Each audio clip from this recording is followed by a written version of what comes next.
அரங்கம்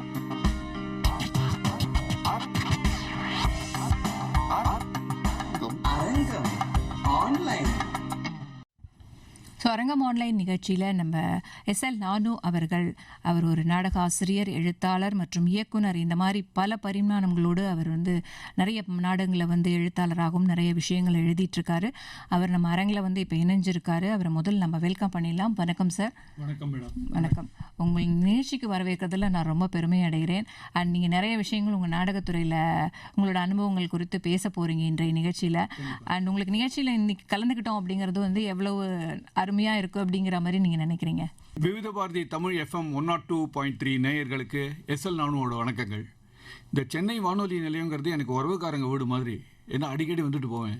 இப்போ இல்லை, சின்ன வயசுலேருந்து. இன்ஃபேக்ட் இளைய பாரதம்னு ஒரு நிகழ்ச்சி உண்டு. அப்போ அந்த இளைய பாரதம் நிகழ்ச்சியில் நான் நிறைய பங்கேற்றிருக்கேன். இன்ஃபேக்ட் அங்கே கதை படிச்சிருக்கேன், சின்ன நாடகங்கள் எழுதி கொடுத்துருக்கேன், நாடகங்கள் நடிச்சிருக்கேன். அது மட்டும் இல்லை, முக்கியமாக அந்த கடித பூக்கள், கடித பூக்கள்னு ஒரு நிகழ்ச்சி உண்டு. அதாவது அந்த வாரம் முழுக்க இளைய பாரதம் நிகழ்ச்சிகளில் வந்த அந்த நிகழ்ச்சிகளை பற்றி நிறைய நேயர்கள் கடிதம் எழுதியிருப்பாங்க. அந்த கடிதங்களை நம்ம தேர்ந்தெடுத்து அதை படிக்கணும். அது கடித பூக்கள்னு ஒரு நிகழ்ச்சி. அதில் நீங்கள் படிச்சிருக்கீங்களா? ஆமாம், அதில் நான் ரெண்டு பேர் பார்ட்டிசிபேட் பண்ணோம். அது பை டேர்ன் வரும். அது இல்லை விஷயம் என்னன்னா, அப்படியே நாங்கள் ஒரு பர்டிகுலர் டேட்டில் தான் புதன்கிழமையோ ஏதோ ஒரு டேட் உண்டு. அந்த டேட்டில் தான் நாங்கள் கடிதங்களை செலக்ட் பண்ணுவோம். அன்னைக்கு ஈவினிங்கே அந்த கடித பூக்கள் நிகழ்ச்சி நடக்கும். அப்படி நாங்கள் செலக்ட் பண்ணிட்டு இருக்கும்போது சொன்னா நம்ப மாட்டீங்க, விழுப்புரம் அரக்கோணத்துல இருந்தெல்லாம் லெட்டர் எழுதியிருப்பாங்க. அவங்க எல்லாம் நேர்ல இது போல நான் லெட்டர் எழுதியிருக்கேன், அந்த லெட்டரை நீங்க செலக்ட் பண்ணிருக்கீங்களா, அவசியம் அந்த லெட்டரை படிங்கன்னு சொல்லிட்டு போவாங்க. அதாவது அவ்வளவு ஆர்வம். வானொலி நிகழ்ச்சிகள்ல அவங்களுக்கு அவ்வளவு ஆர்வம். ஆமா, வேற அப்ப ஆப்ஷன்ஸ் கிடையாது நம்மளுக்கு. கேக்குற டிவி அந்த மாதிரி அவ்வளவு இன்ட்ரெஸ்ட் எடுத்து எல்லாம் பண்ணினாங்க. எங்களுக்கு அதெல்லாம் ரொம்ப இன்ஃபேக்ட் அதெல்லாம் நல்ல எக்ஸ்பீரியன்ஸ். இன்ஃபேக்ட் என்னுடைய எழுத்து பயணத்திலையும் என்னுடைய கலை பயணத்திலையும் சென்னை வானொலி நிலையம் நிறையவே ஒரு உறுதுணையா இருந்திருக்கு அப்படிங்கறத தான் சொல்றோம். டெஃபினட்டா சார். அண்ட் இந்த காகித பூக்கள்ல நீங்க பார்ட்டிசிபேட் பண்ணீங்கன்னு சொல்லி நீங்க ஒரு ஃப்ரீலான்சர் மாதிரி இருந்தீங்களா, எப்படி அது? இல்ல, அப்போ நான் ஒரு ஸ்டூடெண்ட். ஒரு student, college student. Actually college ஸ்டூடெண்ட்டை தான் பார்ட்டிசிபேட். அதுக்கப்புறம் நான் பணியில் சேர்ந்ததுக்கப்புறம் அது பையன் அதுக்கப்புறம் ஏஜும் ஆயிடுது. இந்த இளைய பாரதம் நிகழ்ச்சியில் வரதுக்கு ஒரு குறிப்பிட்ட ஏஜ் இருக்கு.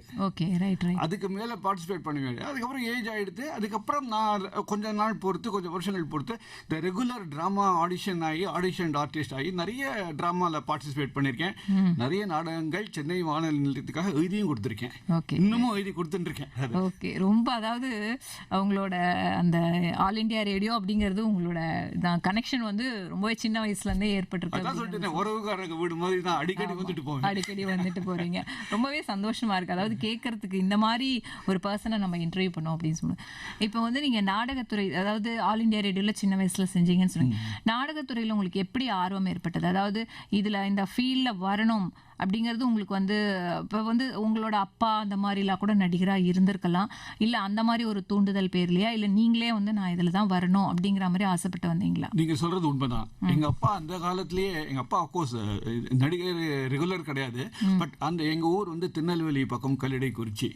எங்கள் அப்பா அந்த காலத்திலேயே தானே நாடகம் எழுதி பின்னாடி செட்டிங்ஸ்லாம் அவரே வரைஞ்சி டைரக்ட் பண்ணி நடிச்சு எல்லாம் பண்ணியிருந்தாரு. இன்ஃபேக்ட் அதுக்கப்புறம் அவர் கல்கட்டாவுக்கு போயிட்டார், பணி நிமித்தமாக கல்கட்டா போயிட்டார். கல்கட்டாவில் தான் இருந்தார். அப்புறம் அதெல்லாம் விட்டுட்டாரு. நான் கல்கட்டால தான் பிறந்து வளர்ந்தேன். ஓ சரி சரி. நான் பிறந்ததெல்லாம் கல்கட்டால தான். சோ அப்போ எனக்கு ஒரு அப்ப நீங்க இந்த பெங்கால்ல கூட நீங்க தட் இஸ் எழுதுறது அதெல்லாம்? அது நான் இன்ஃபேக்ட் பெங்காலில எழுதிட்டு இருந்தேன். பெங்காலியில இப்போ அது டச் விட்டு போச்சு. இப்போ இத்தனை வருஷம் ஆச்சு. பட் பெங்காலியில பேசுவேன். நாம பெங்காலி ஹிந்தி ரெண்டுலயுமே பேசுவேன். சரி. இல்ல விஷயம் என்னன்னா, அப்போ ஒரு நேயர்களுக்கு வணக்கம் சொல்லுங்களேன் பெங்காலில. நமஸ்கார். அவ்வளவுதானா? நமஸ்கார். வேற ஏதாவது இல்லையா இருக்கு? சோவாய்க்கு அமார் நமஸ்கார். ஓகே, எல்லாருக்கும் வணக்கம். அதுதான். ஒரு 8-9 வயசு இருக்குங்க. அப்போ எல்லாம் நாடகம்னா என்னன்னே தெரியாது. நான் என் ஃப்ரெண்டு 2 பேர் அண்ணா தம்பி நாங்கள் ஒரு இடத்துல போய் கிரிக்கெட் விளையாடிட்டு திரும்பி வந்துட்டு இருந்தோம். அப்போ ஒரு இடத்துல ஒரு ரிஹர்சல் நடந்துட்டு இருந்தது, தமிழ் ட்ராமா. அப்போ தமிழ் ட்ராமா ட்ரூப் 2 தான் உண்டு. ஒன்று அமைச்சூர் டிராமட்டிஸ்ட் கல்கட்டா, இல்லைன்னா கல்கட்டா பிளேயர்ஸ். இந்த கல்கட்டா பிளேயர்ஸ் யாருன்னா இந்த கல்கட்டா விஸ்வநாதன் இந்த திரைப்படத்துல எல்லாம் நடிச்சிருக்காரு, அவருடைய நாடக குழு. இன்னொன்று அமைச்சூர் டிராமட்டிஸ்ட் கல்கட்டான்னு. இந்த அமைச்சூர் டிராமட்டிஸ்ட் கல்கட்டா அந்த ஒரு வீட்டில் ரிஹர்சல் பண்ணிட்டு இருந்தாங்க. அது என்ன நாடகம், அண்டர் செக்ரட்டரின்னு நினைக்கிறேன். நாங்க சும்மா ஏதோ சத்தம் கேட்கறதேங்கிறதுக்காக ஜன்னல் வழியா எட்டி பார்த்துட்டு இருந்தோம். நாங்க 3 பேரும் கொஞ்ச நேரம் எட்டி பார்த்தோம். அதுக்கப்புறம் திரும்பி கிளம்பிட்டோம். அங்கேருந்து வரும்போதே என் ஃப்ரெண்டு கேட்டான், ஏண்டா நம்மளும் டிராமா போட்டா என்னன்னு. சரி ட்ராமா போடுறதுக்கு என்ன பண்ணணும், வேற ஒன்றும் இல்லடா, வசனம் பேசணும் அவ்வளோதான். அதுக்கு ஒரு ஸ்கிரிப்ட் வேணும், ஒரு அமைப்பு வேணும், அதெல்லாம் ஒன்றுமே தெரியாது. வசனம் பேசணும் அவ்வளோதானே. சரிதான். அடுத்த நாள்லேருந்து என்ன பண்ணணும், ஒரு எங்களுக்கு வந்து ஃப்ரீ டைம் கிடைக்கும் போதெல்லாம் நான் தான் திருடன் நீ தான் போலீஸ் அப்படின்னு ஏதோ கேரக்டரை ஃபிக்ஸ் பண்ணிட்டு நாங்கள் பாட்டு எக்ஸ்ட்ரம்போவாக டைலாக் பேச ஆரம்பித்தோம். ஓ, நீங்களா ஓன்ல? ஆமாம், அவன் என்ன பேச போகிறான்னு எனக்கு தெரியாது, நான் என்ன பேச போகிறேன்னு அவனுக்கு தெரியாது, ஏதோ எக்ஸ்ட்ராப்பா. இன்ஃபேக்ட் அதுதான் என் மனசுல வந்த விதை. அந்த விதை தான் கொஞ்சம் கொஞ்சமா வளர்ந்து இன்னைக்கு ஓரளவு வளர்ந்துருக்குன்னு சொல்லுவேன். நான் ஆலமரம்லாம் சொல்ல மாட்டேன், ஓரளவு வந்து வளர்ந்துருக்கு. பட் ஆனாலும் அந்த ஃப்ரெண்ட்ஸ் வந்து இப்ப நாடகத்துல நடிச்சிட்டு இருக்காங்க. இல்ல அவங்க சென்னையில தான் இருக்காங்க. இப்போ அவங்களும் கல்கடலையும் சென்னை வந்துட்டாங்க. பட் அவங்க அந்த டிராமா ஃபீல்ட் அப்படியே விட்டுட்டாங்க. நான் என் ஒத்தம் மட்டும்தான் வந்து இன்னி வரைக்கும் அந்த டிராமாவை பிடிச்சிட்டு இருக்கேன். ஏன்னா அது ஒரு என் மனசுல பதிஞ்சு போச்சு. அது ஒரு பேஷன் மாதிரி எடுத்தேன். அதுக்கப்புறம் நான் கல்கட்டாவில் வந்து சின்ன சின்ன நாடகங்கள்லாம் நடிக்க ஆரம்பித்தேன். சிறுவர்கள் நாடகம் நிறைய போட்டோம் நாங்கள், அதுலலாம் நடிக்க ஆரம்பித்தேன். அப்புறம் கொஞ்சம் கொஞ்சமாக சின்ன சின்ன ஸ்கிட் எழுத ஆரம்பித்தேன்.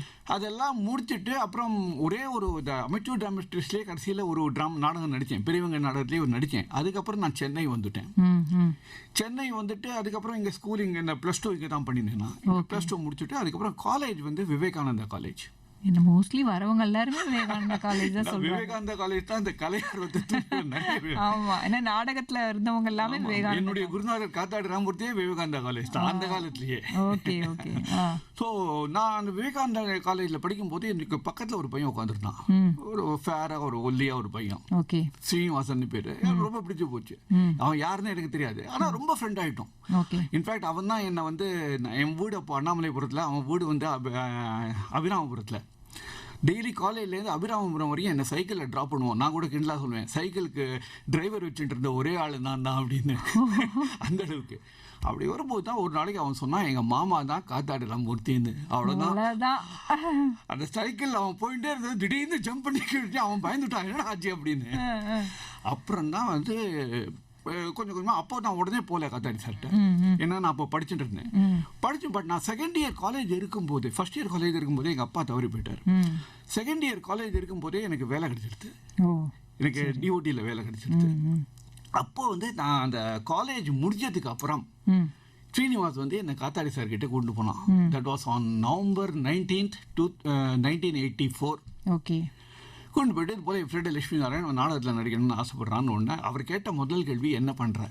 ஏன்னா அன்னிலேருந்து இன்னி வரையும் காத்தாடி சார் சொல்றது அவரது தான் ஸ்டேஜ் கிரியேஷன். அவரது தான் ஸ்டேஜ் கிரியேஷன். நீ நாடகத்தை நம்பி வராது, ஒரு ஆதாரமா ஒரு வேற ஏதாவது வேலையில இரு, நாடகத்தை ஒரு பேஷனா எடுத்துக்கோ. ஆதியிலேருந்து இன்னி வரையும் அப்படிதான் சொல்லிட்டு, அதே தான் நாங்களும் ஃபாலோ பண்றோம். நான் சொன்னேன் இது போல டியூட்டியில் வேலை பண்றேன்னு. அப்போ வா சாயங்காலம் வா ரிஹர்சலுக்கு வானாரு. அப்போ அபிராமபுரத்தில் வெங்கட்ரமணா ஸ்கூல்னு ஒன்று இருந்தது. ஓகே.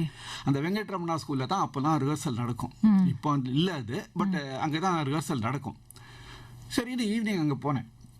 அங்கே போனோம். அந்த கே ராமனுடைய ஸ்கிரிப்ட், அருமையான ஸ்கிரிப்ட், ஸ்டார் நைட்னு ஒரு ஹிலேரியஸ் ஸ்கிரிப்ட். அது ஏற்கனவே போட்டிருந்தாங்க, மறுபடியும் ரிவைவ் பண்ணிட்டு இருந்தாங்க. ஓகே. அதில் எனக்கு ஒரு சின்ன ரோல். அதாவது ஒரு வீட்டில் வந்து நடிகையை கூப்பிட்டு பார்ட்டி நடக்கும். அந்த பார்ட்டிக்காக நான் நாற்காலியை தூக்கிட்டு வந்து போடணும். போட்டு ஒரு 2-3 வசனங்கள் பேசணும். அந்த வசனங்கள் ரொம்ப காமெடியாக தான் இருக்கும். அதுதான் எனக்கு முதல்ல கிடைச்ச ரோல். சின்ன ரோல் தான். ஓகே. அதுலேருந்து ஆரம்பிச்சது தான் என்னுடைய பயணம். ஓகே. பட் இது வந்து நீங்க ஸ்டேஜ் கிரியேஷன்ஸ் ஜாயின் பண்ணது. பட் ஆனா ஒரு நீங்க நடிகரா தான் ஃபர்ஸ்ட் ஆரம்பிச்சீங்களா உங்க லைஃபை, இல்ல எழுத்தாளரா? இல்ல, ஏன்னா நீங்க ஸ்கூல்ஸ்ல காலேஜஸ்ல அந்த மாதிரி நிறைய எழுதியிருக்கலாம், மேபி ஒரு ட்ராமா சின்ன ஸ்கிட் மாதிரி இதெல்லாம். ஸோ அந்த மாதிரி இதுக்கு பார்க்கும்போது நீங்கள் எழுத்தாளராக ஆரம்பிச்சிங்களா நடிகரா? அப்படி பார்த்தா எழுத்தாளர். முதல்ல நடிகராக கல்கட்டாவில் சின்ன சின்ன ரோல் பண்ணி இந்த சின்ன ட்ராமாலாம் பண்ணிட்டேன். அதுக்கப்புறம் சின்ன இங்கே சொன்ன மாதிரி ஷார்ட் ஸ்கிட்ஸ் நிறைய எழுதியிருந்தேன். அதை இங்கே காலேஜ்லேயே போட்டோம், விவேகானந்தா காலேஜ்லேயும் போட்டோம். அதுக்கு முன்னாடி நான் படித்த ஆதர்ஷ் ஹையர் செகண்டரி ஸ்கூல் +2 அங்கே தான் படித்தேன். அங்கேயும் நான் இந்த ஷார்ட் ஸ்கிட்லாம் போட்டிருக்கேன். ஆனால் முழு நீள ட்ராமா எழுதினது இல்லை. ஓகே. இப்போ நான் ஸ்டேஜ் கிரியேஷன்ஸ்ல 1984 ஜாயின் பண்ண போதும் நான் ஒரு நடிகனா தான் சேர்ந்தேன். ஓகே. எழுத்தாளனா சேரல, நடிகனா தான் சேர்ந்தேன். அப்போ சின்ன சின்ன ரோல்லாம் பண்ணிட்டு இருந்தேன். அதுக்கப்புறம் பெரிய ரோல் உங்களுக்கு கொடுக்கலையா? ரைட். ஏன்னா முதல்ல ஒரு பெரிய ரோல் இதே ஸ்டார் நைட் ட்ராமால ஒரு நடிகையோட பிஏ ரோல் உண்டு. பாண்டிச்சேரிக்கு வந்து ட்ராமா இருந்தது. அப்போ அந்த பிஏ ரோல் பண்ணிட்டு இருந்தவர் வந்து வர முடியல. ஸோ அந்த ரோலை நீ பண்றியா அப்படின்னாரு. பண்றேன்னு. என்கிட்ட எப்படின்னா எதையுமே பண்றியான்னா மாட்டேன்னே சொல்ல மாட்டேன். எஸ் பண்றேன் அப்படின்னுட்டேன். சரின்னு அதுலயே காத்தாடி சாருக்கு ஒரு கான்ஃபிடன்ஸ் வந்து, முயற்சி பண்ணி பார்க்கலாமே, ஒரு கான்ஃபிடன்ஸ் வந்து, சரி என்ன பண்ணார், நல்லா பண்ணிட்டேன். அதுலேருந்து அவர் பிடிச்சுட்டார், ஆஹா இவன் சப்ஸ்டியூட் பண்ணுறான் அப்படின்னு. பட் அது எனக்கு ஒரு டிஸ்அட்வான்டேஜாக போச்சு. ஏன்னா புது ட்ராமாக்கள்லாம் தொடர்ந்து எடுக்கும்போது நீ அவனுக்கு ரோல் கொடுக்காது, ஏன்னா அவன் யார் எப்போ வரலனாலும் சப்ஸ்டியூட் பண்ணணும் அது போல வச்சுட்டேன். ஏன்னா என்னை பொறுத்தவரை ட்ராமா ஆரம்பிச்சாச்சுன்னா ட்ராமாவில் எல்லா விசனங்களும் எல்லா கதாபாத்திரங்களும் அப்படியே மனசில் ஏறிடும். ஸோ எனி டைம் யார் வரலனாலும் உடனே நான் பண்ண முடியும். அந்த கான்ஃபிடன்ஸ் வந்ததுனால அவர் இல்லை அவனுக்கு ரோல் கொடுக்காது, ரெகுலர் ரோல் கொடுக்காது, யாராவது திடீர்னு வரலன்னா அவன் தான் பண்ணணும், அவன் தான். ஏன்னா எந்த ரோல் வேணாலும் அவன் சூட் ஆகிடுவான்னு. இன்ஃபேக்ட் இதுக்கு நான் நிறைய சம்பவங்கள் சொல்ல முடியும். எங்களுடைய 40th இயர் செலிப்ரேஷன் போது டௌரி கல்யாண வைபோகமே விசு சாருடைய ட்ராமா, அதை நாங்கள் போடலான்னு இருந்தோம். அதுக்கான ரிஹர்சல்லாம் நடந்துட்டு இருந்தது. அதில் யாருன்னா எஸ்என் பார்வதின்னு அவங்க சினிமா நடிகை, அவங்க தான் மெயின் ரோல் பண்ணுவாங்க, அருமையாக பண்ணுவாங்க. டெல்லி கணேஷ் சார் ஒரு ரோல் பண்ணுவார், டெல்லி பாம்பலம் குச்சியிலருந்து ஒரு ரோல், அருமையான ரோல் அது. இன்ஃபேக்ட் நான் செகண்ட் ஹாஃப் தான் வரும், பட் அப்படிப்பட்ட ரோல் சினிமாலையும் அவர் அதே தான் பண்ணார். டௌரி கல்யாண சினிமாலையும் அதே ரோல் தான் அவர் பண்ணினார். அவர் ரிஹர்சல்லாம் வந்துட்டு இருந்தார், எல்லாம் ரைட்டு. நாங்கள் வரிசையாக 7 நாளைக்கு இந்த ஃபங்க்ஷன் வச்சுருந்தோம். 7 நாளைக்கு 7 டிஃப்ரெண்ட் ட்ராமா. இது 3ஆவது நாள் இந்த டௌரி கல்யாணம் போடணும். 2ஆவது நாள் நாடகம்லாம் முடிச்சுட்டு, நாங்கள் நாரதகான் சவாலை வச்சு தான் நடந்தது. நாடகம்லாம் முடிச்சுட்டு அடுத்த நாளுக்கான ப்ரிப்பரேஷன்லாம் என்ன ஏதுன்னு கவனிச்சுட்டு நான் வீட்டுக்கு போயிடுச்சு. அப்போ இந்த மொபைல் ஃபோன்லாம் கிடையாது. ராத்திரி கிட்டத்தட்ட 11-11:30 மணி இருக்கும். காத்தாடி சார் எனக்கு லேண்ட்லைனில் ஃபோன் பண்ணுறாரு. இது போல் டெல்லி கணேஷனுக்கு கொஞ்சம் ஏதோ ஃபுட் பாய்சனிங் ஆகிடுது, ஹீஸ் ஹாஸ்பிட்டலைஸ்டு, அதனால நாளைக்கு நடிக்க முடியாது. நான் சார் என்ன சார் இது மெயின் ரோல் ஆச்சு, நல்ல ரோலு, என்ன பண்றது, ஒன்றும் இல்லை நீ தான் பண்ற அப்படின்ட்டார். நீ தான் பண்றேன்னுட்டார். பட் எனக்கா கை கால்லாம் உதற. என்ன அவர் எஸ்டாப்ளிஷ் பண்ண ரோல், எஸ்டாப்ளிஷ் சாதா பெரிய ரோல்லாம் பண்ணிடுவேன், அதை பத்தி இல்லை. பட் அவர் எஸ்டாப்ளிஷ் பண்ண ரோல் இது. அதே மாதிரி நம்ம நடிக்கணும், அதே மாதிரி நடிக்கணும். அதே மாதிரி நடிக்கலனாலும் அந்த ரோலை கெடுத்துடக்கூடாது, மெயின் அதுதான். அதுக்காக பட் என்னன்னா அடுத்து நான் வந்து ரிஹர்சல் பண்ணுறதுக்கும் டைம் இல்லை. அடுத்து நான் வந்து ட்ராமா ஆரம்பிக்கிறதுக்கு ஒரு 2 மணி நேரம் முன்னாடி காத்தாடி சார் கூட ரிஹர்சல் பண்ணினேன். ஓகேடா பண்ணிடுறா அப்படின்ட்டார். அவ்வளோதான் பண்ணினேன். நிஜமாவே கிளாப்ஸ் வந்தது. ஏன்னா எவ்ரிபடி லைக் இட். அந்த அதில் வந்து கிடைச்ச கான்ஃபிடன்ஸ் இருக்கு பாருங்க, அது எனார்மஸ். இன்ஃபேக்ட் அன்னைக்கு காத்தாடி சார் உடனே என்ன பாராட்டல, ஆனா மத்தவ எல்லாத்தையும் சொல்லிட்டார், அருமையா பண்ணிட்டான்டான்னு. அதுவே எனக்கு ஒரு ஆஸ்கார் கிடைச்ச மாதிரி. அதாவது நம்மள ஒருத்தர் பாராட்டினாலே போறோம், நம்ம மேலும் மேலும் பண்ணணும் அப்படிங்கிற ஒரு தூண்டுதல் வரும். ஆனா நம்மள வந்து இறக்கிண்டே இருந்தா நம்மளுக்கு அது தோல்விகள் மாதிரி அதையே எதிர்கொண்டு இருந்தோம்னா ரொம்ப கஷ்டம். தோல்வின்னு சொல்றீங்களே, இந்த தோல்வி ரைட், எழுத்தாளனுக்கு தோல்வி இல்லாம இருக்காது.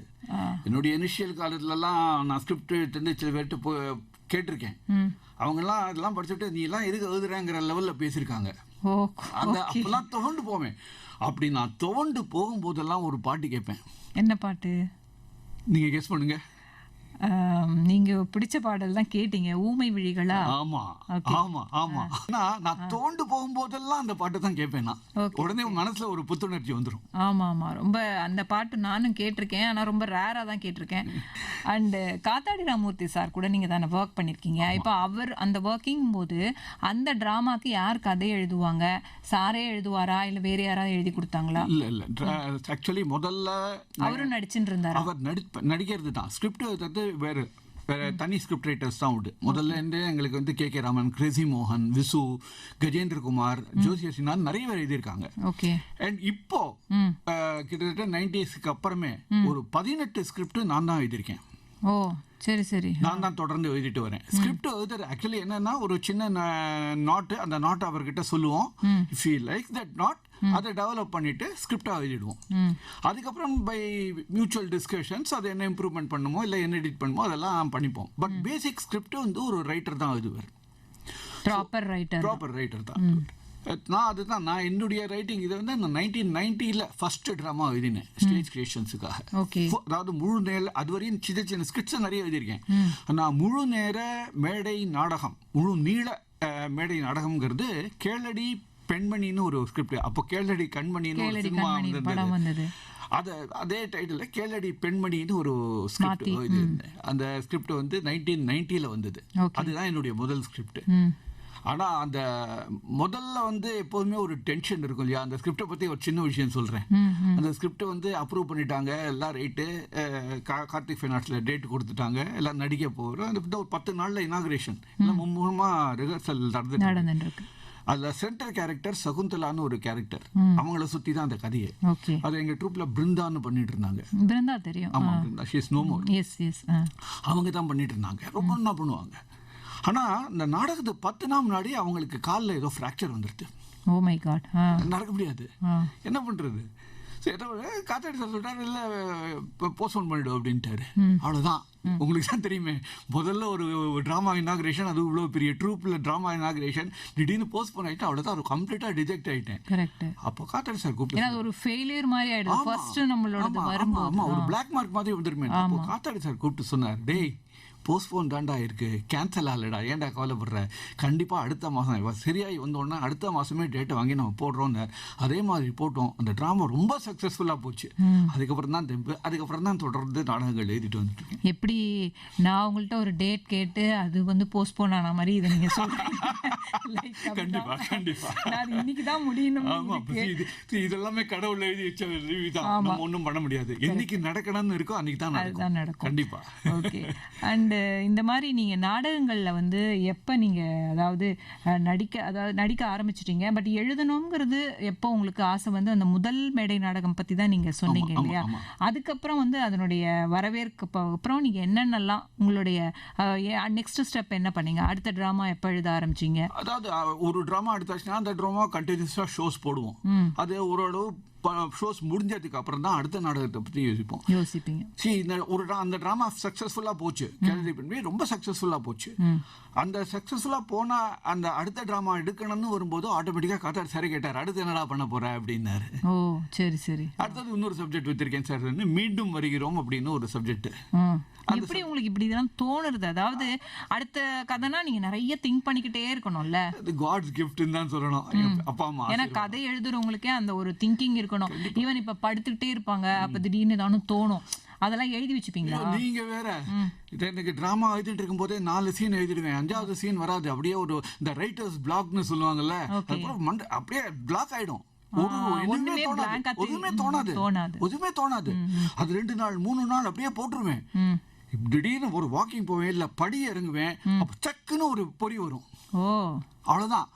அதுக்கப்புறம் ஆரம்பிச்சா கடன்னு போயிடும், திரும்ப போயிடும். See, it happens. எனக்குன்னு இல்லை, எல்லா ரைட்டர்ஸுக்குமே இந்த ரைட்டர்ஸ் பிளாக் வரும். அண்ட் சில ரைட்டர்ஸ் பார்த்தீங்கன்னா மார்னிங் எழுத மாட்டான், ஆஃப்டர்நூன் எழுத மாட்டாங்க, நைட் டைமில், அதாவது ஆஃப்டர் ஒரு 10-11க்கு அப்புறம் அவங்க உட்காந்து எழுதிட்டு விடிகாலம் வரைக்கும் எழுதிட்டு அதுக்கப்புறம் தான் படுத்து தூங்குவாங்க. அந்த மாதிரி பழக்கம் உங்களுக்கு இருக்கா? எனக்கு அப்படித்தான் பழக்கம், வேற வழி இல்லை. ஏன்னா நான் ஆஃபீஸ் போயிட்டு இருந்தேன். ஓ அதுதான் உங்களுக்கு டைம். ஆனால் ஆஃபீஸில் போய் தூக்கம் வந்துருவேன். இல்லை, அதுவும் தான். நான் ஆஃபீஸ்க்கு லீவும் போட மாட்டேன், ஆஃபீஸ்லேயும் வேலை. ஏன்னா ஆஃபீஸில் வந்து பெஸ்ட் ஒர்க்கர்னு அவார்ட்லாம் வாங்கியிருக்கேன். ஓகே, ஸோ நான் ஆஃபீஸ்க்கு லீவும் போட மாட்டேன். அதே சமயத்தில் ஒரு காலத்தில் நான் டிவி சீரியல் எழுதிட்டு இருந்தேன். ஓஹோ சரி. பாலச்சந்தர் யூனிட், அந்த வீட்டுக்கு லூட்டி, அதெல்லாம் நான் எழுதிட்டு இருந்தேன். அதெல்லாம் எப்படின்னா, அவங்க ராத்திரி 8:30 மணிக்கு தான் சொல்லுவாங்க அடுத்த நான் யார் ஆர்டிஸ்ட் அவைலபிள்னு. அதை வச்சுட்டு நான் ஒரு கதையை பண்ணிட்டு அதுக்கு ஒரு 5 சீன் வரும். உட்காந்து அப்போ கம்ப்யூட்டர்லாம் கிடையாது, கையால் எழுதுவேன். உட்காந்து ராத்திரி 2 மணி வரையும் அந்த 4 சீனை எழுதி வச்சிருவேன்.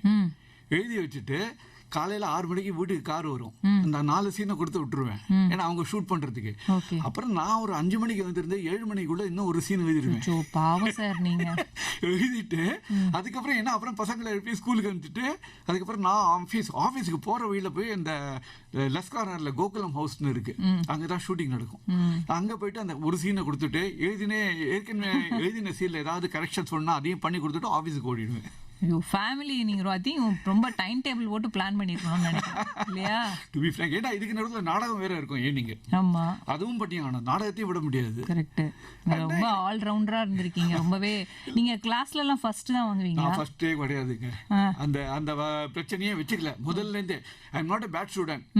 ஒரு டீசென்ட் மார்க் வாங்கிடுவேன். ஓகே. இந்த ஃபர்ஸ்ட்ங்கிற விஷயத்துக்கு நான் முதல்ல இருந்தே போகல. அது நல்லா படிக்கிற பசங்களுக்கு விட்டுட்டேன். பரவாயில்ல.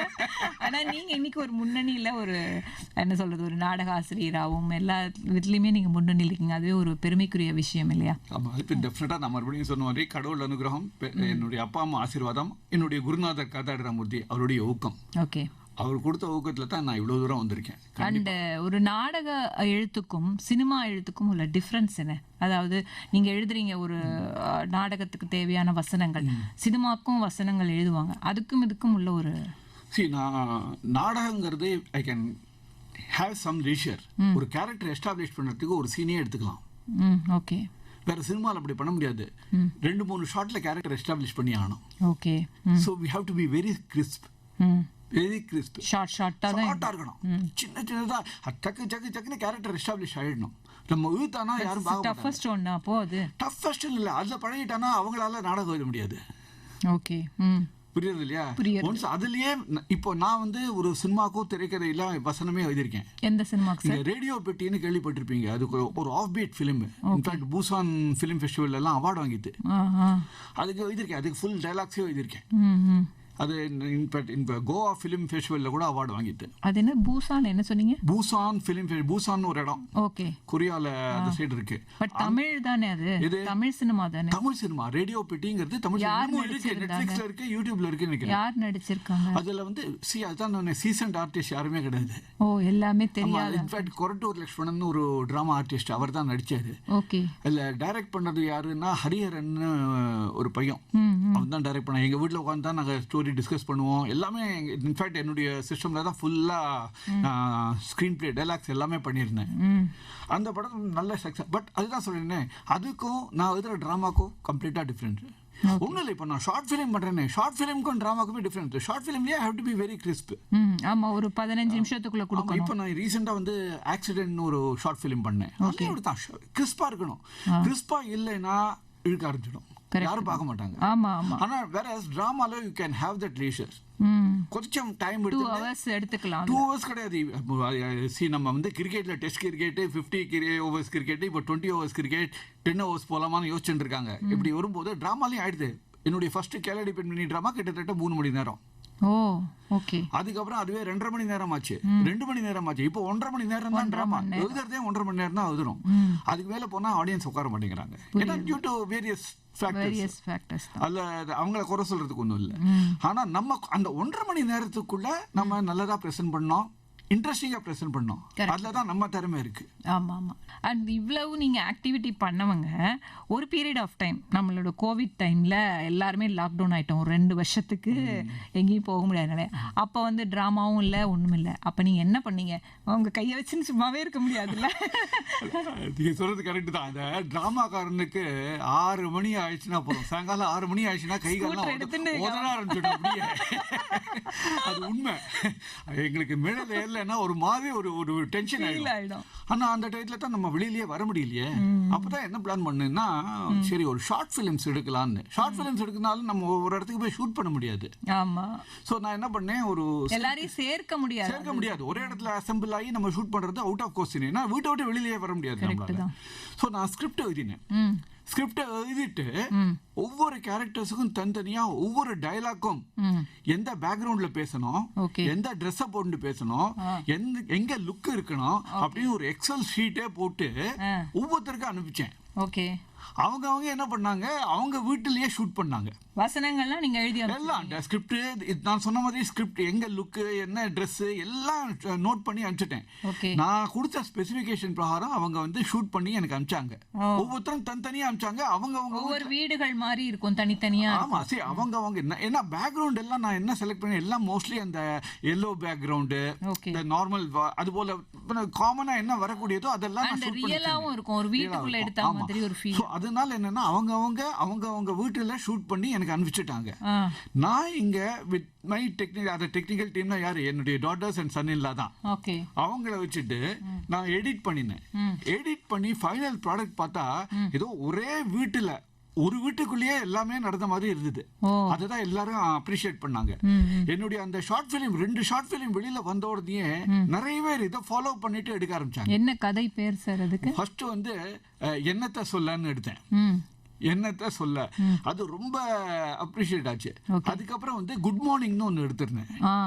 குட் மார்னிங் அது ரொம்ப, அதுவும் அந்த பர்டிகுலர் பீரியடுக்கு ரொம்ப ரீச் ஆச்சு. குட் மார்னிங்னா வேற ஒன்றும் இல்லை, இந்த வயசானவங்க ஒரு 4-5 பேரு அவங்க ஒருத்தருக்கு ஒருத்தர் காலையில குட் மார்னிங் சொல்லிப்பாங்க. பெரிய டிராபேக் அல்ல அது, குட் மார்னிங் டிராபேக். அது டிராபேக் நம்ம சொல்றோம். அது என்னன்னா அவங்களுக்குள்ள ஒரு கோட் வேர்டு மாதிரி. அது ஒருத்தர்ட்டேந்து ஒரு மார்னிங் குட் மார்னிங் வரலன்னா something is wrong. அது வச்சுட்டு ஒருத்தர் நிஜமாவே lady will be sick. Okay, அவங்க குரூப்ல லேடி வில் பி சிக். அதை எப்படி அவங்க இது பண்றாங்கிறத வச்சுட்டு அது ஒரு ஷார்ட் ஃபிலிம். அது it was very much appreciated. எனக்கு எங்கே இல்லாம யூஎஸ்ல இருந்தெல்லாம் கால் வந்தது அதை பார்த்துட்டு. ஸோ அந்த இன்ட்ரெஸ்ட்ல அப்படியே கொஞ்சம் கொஞ்சமா ஒரு 6 ஷார்ட் ஃபிலிம் எடுத்தேன் அந்த பீரியட்ல. எல்லாமே இது மாதிரி தான், எல்லாமே இது மாதிரி தான். அவங்க வீட்டில் ஷூட் பண்ணி எனக்கு அனுப்புவாங்க, எடிட் பண்ணி பார்த்தா ஒரே வீட்டில் இருக்கிற மாதிரி இருக்கும். ரொம்ப நல்லது. ஸோ அது இட் வாஸ் உங்களுக்கும் பொழுது போச்சு அதே சமயத்தில். அதை தவிர வந்து நான் என்ன வச்சேன், இந்த ஆத்மான்னு ஒரு ஷார்ட் ஃபிலிம் எடுத்தேன். அதுக்கப்புறம் என்ன ஆச்சுன்னு ஒரு சின்ன சஸ்பென்ஸ் மாதிரி இதே கோவிட் பீரியட் வச்சு எடுத்தேன்னா. அப்புறம் இப்போ ரீசெண்டாக ஆக்சிடென்ட்னு ஒன்று எடுத்தேன். இது போல் நிறைய பண்ணியிருக்கேன். இது எல்லாமே என்னுடைய யூடியூப் சேனல், SL நான் யூடியூப் சேனல் அவைலபிள். இந்த யூடியூப் சேனலில் நான் இன்னொரு புதுமையான ஒரு விஷயமும் பண்ணுறேன். அதாவது ஸ்டோரி டெல்லிங் சொல்லுவாங்க. ஓகே, ஸ்டோரி டெல்லிங்னா வழக்கமாக எல்லாரும் இருக்கிற ஸ்டோரியை படிப்பாங்க. இல்லை ஜென்ரல். அதாவது ஸ்டோரி டெல்லிங்னா எல்லாரும் இந்த இருக்கிற ஸ்டோரி அப்படியே படிப்பாங்க. நான் அது போல் பண்ணாமல் இந்த ஸ்டோரியை போத் நெரேட்டிவ் அண்ட் விஷுவலாக சொன்னேன். இன்னமும் சொல்லிட்டு இருக்கேன் ரேதர். அது எப்படின்னா, ஸ்டோரியை வந்து ஒரு ரைட்டர் அஸ் எ ரைட்டர் நான் படிக்காம அந்த ஸ்டோரியை சொல்லுவேன், வோக்கலா சொல்லுவேன். அது சொல்லிட்டு இருக்கும் போது அந்த கேரக்டர்ஸ் வரும்போது அந்த கேரக்டர்ஸே வந்து பேசுவாங்க. ஸோ உங்களுக்கு நெரேட்டிவாகவும் இருக்கும், விஷுவலாகவும் இருக்கும். இது போல் நிறைய. இப்போ வந்து என்னுடைய கதைகளே பக்கோடா காக்கா, அந்த 3 நாட்கள், அப்பாவின் கடிதங்கள், அப்புறம் இப்போ ரீசெண்டா வாழ்க்கை சக்கரம் பாஸ்கரன் ஜெயராமனோட, அப்புறம் ஞாபக மருதி ஹரியரன் நண்பர் அவருடைய ஞாபக மருதி, இதெல்லாமே பண்ணியிருக்கேன். இதுக்கு எல்லாமே நிறைய பாராட்டுதல் கிடைச்சது. Okay, right sir. அண்ட் இதை பற்றி நம்ம பேசும்போது உங்களோட ஒரு ட்ராமா வந்து பிள்ளையார் பிடிக்க அப்படிங்கிறது ஒரு ட்ராமா இருக்கு. அதில் வந்து ஒரு வசனம் இருக்கும். அந்த வசனத்தை வந்து நான் இங்கே ரெக்கார்ட் பண்ணிட்டு வந்திருக்கேன். அதை நேயர்களும் கேட்கட்டும். அதுக்கப்புறம் நீங்கள் உங்களோட விளக்கத்தை வந்து சொல்லுங்க சார். கண்டிப்பா.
பொண்ணு வச்சோ பேத்தி கம்மியாயிடுச்சு.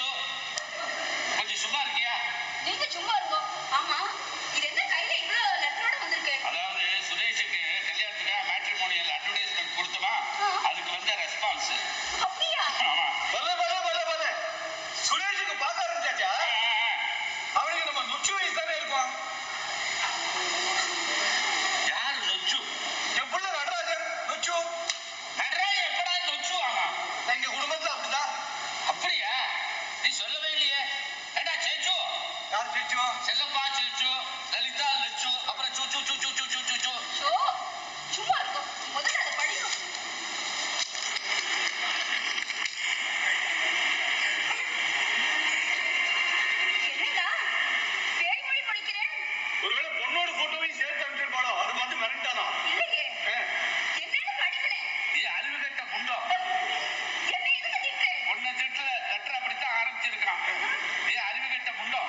ஸோ இந்த சீனில் பார்த்தீங்கன்னா நொச்சு சொச்சு இந்த மாதிரிலாம் வசனம் எழுதுறீங்களா? இது எப்படி இதெல்லாம் தோன்றது உங்களுக்கு?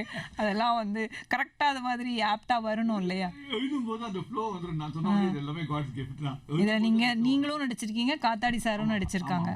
இந்த சீன்ல நானும் காத்தாடி சாரும் தான். தான் செல்லப்பாவா நடிச்சேன், அவர் சிவராமன் நடிச்சேன். இந்த பிள்ளையார் பிடிக்கங்கிற சப்ஜெக்ட் வந்து இந்த சீனில் நீங்கள் நடிக்கும்போது இந்த காத்தாடி சாரும் நீங்களும் சேர்ந்துவே நடிச்சிருக்கீங்க. அண்டு இதை பற்றி நீங்கள் சொல்லுங்களேன். அதான் என்ன நொச்சு சச்சு இந்த மாதிரிலாம் எழுதும்போது உங்களுக்கு எப்படி அதெல்லாம் வருது உங்களுக்கு? அதுவா, நான் சொன்ன மாதிரி இது காட்ஸ் கிஃப்ட் தான். இந்த பிள்ளையார் பிடிக்க நாடகத்தை சொல்லணும்னா அது ஒரு இப்போ கூட ரீசெண்டாக போட்டோம். இன்ஃபேக்ட் அடுத்த வாரம் கூட ஒரு ஷோ இருக்கு. ஓகே. இது ஒரு இப்போ உள்ள சப்ஜெக்ட். அதாவது கல்யாணம் எடுத்தது சார் இது வந்து 2011 எடுத்தது. Okay okay. அதாவது கல்யாணத்துக்கு பொங்கல் இப்போ ரொம்ப டிமாண்ட் இருக்கு. பசங்க நிறைய பேர் இருக்காங்க, பொங்கல் கிடைக்க மாட்டேங்கிறாங்க. அப்படியே பொங்கல் கிடைச்சாலும் பொங்கல் நிறைய டிமாண்ட்ஸ் பண்றாங்க. அதை பேஸ் பண்ணி தான் இது கொஞ்சம் ஹிலேரியஸா, அதே சமயத்துல கொஞ்சம் அந்த பாயிண்டோட பண்ணியிருப்போம். அதுல வந்து தான் நீங்க கேட்டீங்களே இந்த டயலாக்ஸ் முதல்ல அந்த ஷடனோட மச்சனோட, இது உண்மை. இந்த காலத்துல பசங்களுக்கு வந்து இந்த உறவு முறைகள்லாம் தெரிஞ்சுக்கிறது இல்ல, உறவுக்காரங்களையும் தெரிஞ்சுக்கிறது இல்ல. இல்ல யாருமே யாரோ ரிலேட்டிவ் வந்தா கூட இவங்க பாட்டு உள்ள எழுந்து போயிடுறாங்க, யாருன்னே தெரியாது.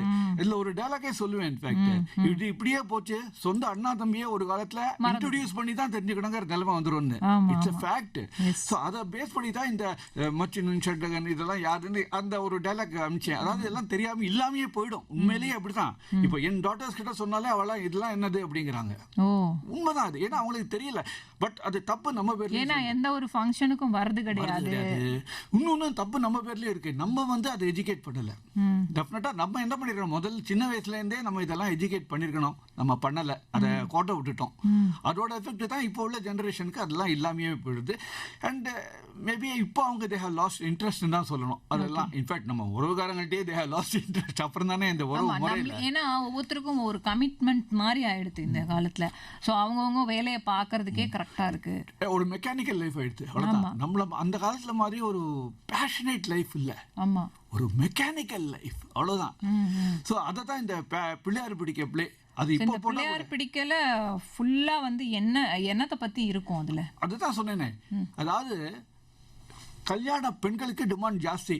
அந்த கல்யாண டிமாண்ட் இருக்கிற அந்த பெண்களும் என்னெல்லாம் கண்டிஷன் போடுறாங்க. இது இப்படி ஒரு கண்டிஷன் போட்டு ஒரு கல்யாணம் ஆல்மோஸ்ட் நின்னுடும். அந்த நின்னு போன கல்யாணத்தை காத்தாடி சார் எப்படி நடத்தி வைக்கிறார். ஓகே. இதுதான் பிள்ளையார் பிடிக்கங்கிற நாடகத்தோட கான்செப்ட். ரொம்ப ஹிலேரியஸா போகும். இதாவது ஒரு டாக்குமெண்ட்ரி மாதிரிலாம் இருக்காது. ஹிலேரியஸா போகும். அதே சமயத்துல இந்த மேட்டரையும் சொல்லுவோம். நாங்க கடைசியில இந்த மேட்டரையும் சொல்லிட்டு இதுல மெயினா என்னன்னா இந்த உறவுகளே அனுசரிச்சுட்டு போறதுக்கு தான், அறுத்து விடுறதுக்கு இல்ல. கரெக்ட். அந்த காலத்திலயும் வந்து இந்த பிரச்சனைகள்லாம் இல்லாம இல்ல. இந்த அதாவது பொண்ணு சொல்லுவா, too much domination, interference, father law interference, mother law interference, sister law interference, too much interference. அதனால தான் யாருமே வேண்டான்னு ஒதுக்கிடுறோம் ஆரம்பத்திலேயே அப்படின்பா. அப்போ காத்தாடி சார் சொல்லுவார், அத ஒரு வசனம் எழுதியிருந்தேன். அப்ப இந்த பிரச்சனை இப்போ இல்ல, அந்த காலத்திலேயே இருந்தது. டெஃபினட்டா அந்த காலத்திலேயே இருந்தது. ஆனா அந்த காலத்துல இருந்தவங்க உங்களை மாதிரி போர்க்கொடி தூக்கல. அவங்க அன்சர்ஜென்ட் போயிட்டு தங்களுக்கு வேணுங்கிறத சாதிக்கக்கூடிய சாமர்த்தியம் அவங்களுக்கு இருந்தது. கரெக்ட். அவங்க ஆனா போர்க்கொடியே தூக்கல, குடும்பத்தோட தான் இருந்தாங்க. ஆனா தங்களுக்கு வேணுங்கிறத சாதிச்சுட்டாங்க. அந்த சாமர்த்தியம் இப்போ உங்களுக்கு இல்லன்னு பாரு. It's a fact. Okay, yeah, it's a fact. அதுதான் இந்த நாடகத்தில் சொல்லியிருக்கோம் நாங்கள். ரொம்ப அருமையாக இருந்தது சார். அண்டு நம்ம வந்து மேலும் பேசுகிறதுக்கு முன்னாடி நிறைய பேர் வந்து ஃபேஸ்புக்கில் உங்களுக்காக நிறைய கமெண்ட்ஸ் போட்டிருக்காங்க. அதையும் நம்ம படிச்சுட்டு வந்துடலாம். அண்ட் பிரேம்நாத் பிரேம் வந்து வணக்கம் வாழ்த்துக்கள் அப்படிங்கிறதையும் தெரிவிச்சிருக்காங்க. பாஸ்கர் தூசிலேருந்து வெல் டன் சொல்லியிருக்காங்க, கங்க்ராச்சுலேஷன் சொல்லியிருக்காங்க ஹேமலதா. அண்ட் எல்ஆர்எஸ் ராமசாமி அப்படிங்கிறவங்க வந்து Ambattur, good afternoon chief guest all in all SL நானு அவர்களுக்கு வணக்கம் மற்றும் வாழ்த்துக்கள் அப்படிங்கிறதையும் தெரிவிச்சிருக்காரு. கிருஷ்ணன் அம்பத்தூர்லேருந்தும் வாழ்த்துக்கள் தெரிவிச்சிருக்காங்க. குப்புராமன் அவர்கள் வந்து நெமிலிச்சேரியிலேருந்து எஸ்எல் நானு சிரிக்க என்னுடைய பெயர் சொல்லி ஃபோட்டோவை காண்பித்து கமெண்ட்ஸ் படித்து காட்டவும். எஸ்எல் நானு காத்தாடி சார் ட்ராமாவுக்கு அடிக்கடி போவேன். அண்ட் எஸ்எல் நானு காத்தாடி இருவருமே வந்து தமாஷா வசனம் எல்லாம் பேசி நடிப்பார்கள். ஒரு சில சமூக நலன் கூண்ட நாடகங்களாகவும் இருக்கும் அப்படிங்கிற மாதிரி அவர் பதிவு பண்ணியிருக்கார். அவர் தங்கிலீஷில் தான் அவர் போடுவார், அது நம்மளுக்கு கொஞ்சம் அண்ட் பர்வதவர்த்தினி அவர்களும் வந்து நிகழ்ச்சியில் முதல் பாடலே அருமை, சூப்பர், வானிலா நிலா, அதுவும் சிறப்பு விருந்தினர் அவருக்கு பிடித்த பாடல், அவருடைய பேச்சு மிகவும் அருமையாக இருக்கிறது, இனிவரும் தகவல்களையும் கேட்க காத்திருக்கிறேன், தோல்வி நிலை என்ன நினைத்தால், அந்த பாடல் வந்து அனைவருக்குமே மிகவும் பிடித்த பாடல், ஏனென்றால் மனதளவில் வந்து தோல்வி அனைவருக்குமே உண்டு, நிகழ்ச்சி மிகவும் அருமை, சூப்பர் அப்படிங்கிறது, பாடலும் அருமைங்கிறத அவங்க தெரிவிச்சிருக்காங்க. பாலா கார்த்திக் அவர்களும் வணக்கம் சொல்லியிருக்காங்க. மதுரை சண்முக சுந்தரம் அவர்கள் வந்து இயக்குனர் எஸ் நானு அவர்களின் திரை அனுபவங்களை வித் பாரதி வர்த்தக சேவை மூலம் கேட்டு மகிழ்கிறோம். மேலப்பேடு தயாளன் அவர்கள் வந்து இன்றைய சிறப்பு விருந்தினர் நானு அவர்களுக்கு வாழ்த்துக்கள், முதல் பாடலை அசத்தல் வான் நிலா அப்படிங்கிறதையும் சொல்லியிருக்காங்க. ரேவதி ராஜன் பாபு அவர்கள் இன்றைய சிறப்பு விருந்தினர் நாடக நடிகர் நாடா அவர்களை வரவேற்கிறோம். நாடானா என்ன? அவருடைய இல்ல அவங்களுக்கு மேபி ஏதாவது உங்களுக்கு ஸ்பெஷல் நேம் ஏதாவது இருக்குமோ அப்படிங்கிற மாதிரி அவருடைய அனுபவங்களை கேட்டு ரசிக்கிறோம் அப்படிங்கிற மாதிரி சொல்லியிருக்காங்க. அண்ட் ஆரியபுரம் அனந்தராமன் அவர்களும் வந்து நிகழ்ச்சி சிறப்பிக்கும் சிறப்பு விருந்தினர்களுக்கும் நிகழ்ச்சி அலங்கரிக்கும் அறிவிப்பாளர்களுக்கும் நல்வாழ்த்துக்கள். சிவசுப்பிரமணியம் கார்த்திகேயன் நிகழ்ச்சிக்கு வணக்கம் சொல்லியிருக்காங்க. செல்வகுமார் எம்ஜி கேஎம் கார்டன்ல இருந்து சிறப்பு விருந்தினர் நாடக ஆசிரியர் இயக்குனர் SL நானு அவர்களை இனிதே வரவேற்கிறேன்.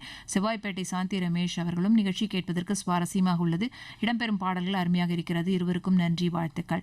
செந்தில்குமரன் சுண்ணாம்புக்குளத்திலிருந்து விருந்தினர் பகுதியில் நாடக நடிகரும் நாடக எழுத்து ஆசிரியருமான SL நானு அவர்கள் தன்னுடைய நாடக அனுபவங்களை மிகவும் சுவாரஸ்யமாக பகிர்ந்து கொண்டிருக்கிறார், சூப்பர் அப்படிங்கிற மாதிரி சொல்லியிருக்காங்க. அண்ட் தூத்துக்குடி சி பாலசுப்ரமணியம் வாழ்த்துக்கள் சொல்லியிருக்காங்க. சோமசுந்தரப்பொருவர் பழைய பன்னாரப்பேட்டையிலிருந்து திரைப்பட மற்றும் தொலைக்காட்சி இயக்குனர் மற்றும் நடிகர் சகோதரர் நானு அவர்களின் நேர்காணல் மிகவும் அருமையாக உள்ளது, அவரது நாடகங்கள் பலவற்றை நான் பார்த்து ரசித்திருக்கிறேன், அவரது நாடக அனுபவங்கள் மிகவும் அருமை, அவர் தனது குரு காத்தாடி ராமமூர்த்தி அவர்களை நினைவு கூர்ந்தது மிகவும் அருமை, நிகழ்ச்சி தொகுப்பாளர் சகோதரி லதா சுகுமார் அவர்கள் நிகழ்ச்சியினை அருமையாக தொகுத்து வழங்கிறார், வாழ்த்துக்கள் அப்படிங்கிறதையும் சொல்லியிருக்காங்க. பொன்னியமேடு வன்னை கணேசன் அவர்கள் நமது சிறப்பு விருந்தினர் திரு நானு அவர்கள் நேர்காணலை கேட்டுக்கொண்டிருக்கிறேன், பல்சுவையான தகவல்களை கற்றுக்கொண்டிருக்கிறார், நிகழ்ச்சி அருமையாக சென்று கொண்டிருக்கிறது, கேட்க கேட்க பரவசமாக இருக்கின்றன, அவருக்கும் தங்களுக்கும் என் வாழ்த்துக்கள், நன்றிகள். ஹேமலதா அவர்கள் கள்ளக்குறிச்சியிலிருந்து நினைக்கிறேன். ஹேமலதா தேனிசை கானங்கள், வானிலா அந்த பாட்டு, அந்த தோல்வி நிலை, அதெல்லாம் வந்து தேர்வு அனிமை, அற்புதமான தகவல்கள் கேட்டு ரசித்து கொண்டிருக்கிறோம் அப்படிங்கிறதையும் அவங்க தெரிவிச்சிருக்காங்க. ஐ திங்க் மாம்பழம் நினைக்கிறேன் அவங்க. அண்ட் ஆனந்த் வந்து phone number to call and speak please அப்படிங்கிறத அவர் போட்டிருக்காரு. ஆக்சுவலாக அந்த ஃபேஸ்புக்கில் போட்டிருக்கிற பதிவிலேயே பார்த்தீங்கன்னா டைம் டு கான்டாக்டும் போட்டு ஃபோன் நம்பர் போட்டிருக்கேன் sir, and dialing 2 numbers but no one picking up, இப்போ பிக்கப் பண்ண முடியாது, இதுக்கு வந்து ஒரு அலாட்டட் டைம் நாங்கள் கொடுத்துருக்கோம் 2:30 to 3, அந்த டைமில் நீங்கள் பேசலாம், நீட் ஃபோன் நம்பர் ப்ளீஸ்ன்னு சொல்லியிருக்காங்க. இனிவே நான் ஃபோன் நம்பரை சொல்லியிருக்கேன், நீங்கள் நோட் பண்ணிக்கோங்க சார். 0443838971, மற்றொரு எண் 24987355, அதாவது 044 நீங்கள் அதாவது அந்த நம்பரை போட்டுட்டு 28389871, மற்றொரு எண் 24987355. ஸோ இந்த நம்பருக்கு நீங்கள் 2:30க்கு அழைங்க, நிச்சயமாகவே நாங்கள் அட்டன் பண்ணுவோம், சார் கூட நீங்கள் பேசலாம். ஸோ இதுதான் சார் உங்களுக்கு வந்த வாழ்த்துக்களும் நன்றிகளும் அவங்க உங்களுக்காக தெரிவிச்சிருக்காங்க. ரொம்ப நன்றி, ரொம்ப நன்றி. இவ்வளோ பேர் பாராட்டினதே நிஜமாவே ரொம்ப சந்தோஷமா இருக்கு. இன்ஃபேக்ட் என்னுடைய அனுபவங்கள் மட்டும் இல்லை, ஆக்சுவலி பல நாடகக்காரங்களுடைய அனுபவங்கள் தான் இது. அவங்கள்ட்ட சொல்லி ஒவ்வொருத்தையும் நீங்கள் கேட்டிங்கன்னா இது போல் பல்வேறு அனுபவங்கள் இருக்கும். அஃப்கோர்ஸ் இது என்னுடைய அனுபவங்களை நான் பகிர்ந்துட்டு இருக்கேன். பட் ஆனால் ஒரு நாடக இதுன்னு துறைன்னா நிறைய கஷ்டங்களும் இருக்கு இல்லையா? நிறைய. அதை நீங்கள் எப்படி எதிர்கொள்கிறீங்க? சரி, ஒரு நாடக குழு நடத்துறதுங்கிறது 2 மணி வரைக்கும் பேசலாம், அதுக்கப்புறம் நியூஸ் வந்துடும். கண்டிப்பா இந்த நாடக குழு நடத்துறதுங்கிறது லேசப்பட்ட காரியம் இல்லை. ஏன்னா ஒரு மேனேஜ்மெண்ட்லாம் MBA எல்லாம் படிச்சுட்டு வரோமே, MBA எல்லாம் படிக்காமையே ஒரு நாடக குழுவை நிர்வாகம் பண்ணணும். ஏன்னா நாடக குழுவில் வந்து நிறைய டே டு டே நிறைய பிரச்சனைகள் வரும். இப்போ நான் ஏற்கனவே சொன்ன மாதிரி ரிஹர்சல் பண்ணிட்டே இருப்போம், திடீர்னு அவரால் வர முடியாமல் போயிடும். ஸோ அதுக்கு ஒரு ரீப்ளேஸ்மெண்ட் பார்க்கணும். நாடகத்தை அன்னைக்கு செட்டுக்கு எல்லாரும் உங்களை மாதிரி சப்ஸ்டியூட் கிடைக்காது, திடீர்னு கிடைக்காது, டெஃபினட்டாக கிடைக்காது. ஏன்னா இப்போல்லாம் நடிகர்களும் ரொம்ப குறைஞ்சு போயிட்டாங்க, நடிக்கிறதுக்கு யங்ஸ்டர்ஸ் நிறைய பேர் வர மாட்டேங்கிறாங்க. அதுதான் எங்களுக்கு ரொம்ப அவங்களே ஐடியில் உட்காந்துருக்காங்க, அவங்களே கஷ்டப்பட்டு. ஆமாம், கண்டிப்பாக. ஏன்னா யங்ஸ்டர்ஸ் வர மாட்டேங்கிறாங்க. நாடகம் பார்க்குறவங்களும் எல்லாம் எபோ 50, 55, 60 இந்த ரேஞ்சில் தான் இருக்காங்க. யங்ஸ்டர்ஸ் வரணுங்கிறது தான் எங்களுடைய ஆதங்கம். ஆசை ஆனந்தம் ரெண்டுமே. நேரில் நீங்களும் கேட்டுக்கலாம், யாராவது யங்ஸ்டர் உங்க வீட்ல நடிக்க ஆசைப்பட்டா கண்டிப்பா எஸ்எல் நானு சாரை காண்டாக்ட் தாராளமா வரட்டும். ஏன்னா அந்த யங்ஸ்டர்ஸை நாங்க வரவேற்கிறோம், எங்க நாடகங்கள்லாம் வரவேற்கிறோம் கண்டிப்பா. ஸோ இது நாம என்ன பேசிட்டு இருந்தோம், அதான் இந்த மாதிரி கஷ்டங்கள் வரும்போது நாடகத்துல இப்போ திடீர்னு டிராமா சில நாளைக்கு என்ன ஆகும், மிஸ்கம்யூனிகேஷன் ஆயிடும். செட்டு ஆளுங்க வரமாட்டாங்க. அங்க போய் பார்த்தானே எங்களுக்கு ஷாக் ஆயிடும். ஆமா, அது திடீர்னு எனக்கு சபால இருந்து கால் வரும், செட்டு ஆளுங்க என்ன செட்டு போடுறதுக்கு வரவே இல்லையே. அதுக்கப்புறம் அவங்கள கான்டாக்ட் பண்ணி அவங்களுக்கு பேசி அவங்க கூட வந்து கெஞ்சாத குறியா கெஞ்சி அவங்கள போட வைக்கணும். அண்ட் லாஸ்ட் மினிட்ல என்னன்னா ஒரு சப்ஸ்டியூட் ஏதாவது வச்சாலும் அவர் திடீர்னு ஒரு 2 பக்கத்து வருஷத்தை விட்டுருவாரு. கரெக்ட் தான், அவரோட தாண்டி விடு, அவரோட கஷ்டம். அதெல்லாம் நாங்க எடுத்துட்டு போனோம். இது போல ஒரு டிராமா நடக்கிறதுங்க. அது மட்டும் இல்ல, லேடி ஆர்டிஸ்ட் கிடைக்கிறது இப்போ ரொம்ப கஷ்டமா இருக்கு. லேடி ஆர்டிஸ்ட் கிடைக்கிறது ரொம்ப கஷ்டமா இருக்கு.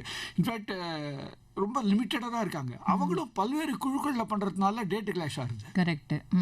இன்ஃபேக்ட் லேடி ஆர்டிஸ்ட்னா ஜென்ஸ் ஆர்டிஸ்டே இப்போ நிலைமை அப்படிதான் இருக்கு. முதல்லலாம் ஒரு ட்ரூப்னா இவங்க மட்டும் தான் இருப்பாங்க அப்படிங்கிறது இருந்து இப்போ பல்வேறு நாடுகள். எங்க ட்ரூப்லயே கிட்டத்தட்ட 22 பேர் இருந்தோம். 22 பேர் இருந்தோம். எல்லாம் சுருங்கி சுருங்கி சுருங்கி சுருங்கி இப்போ 7 பேர் 8 பேர். அந்த 7 பேர் 8 பேர்லயும் ஒரு 2-3 பேர் மத்த ட்ரூப்ல பண்றாங்க. ஓகே.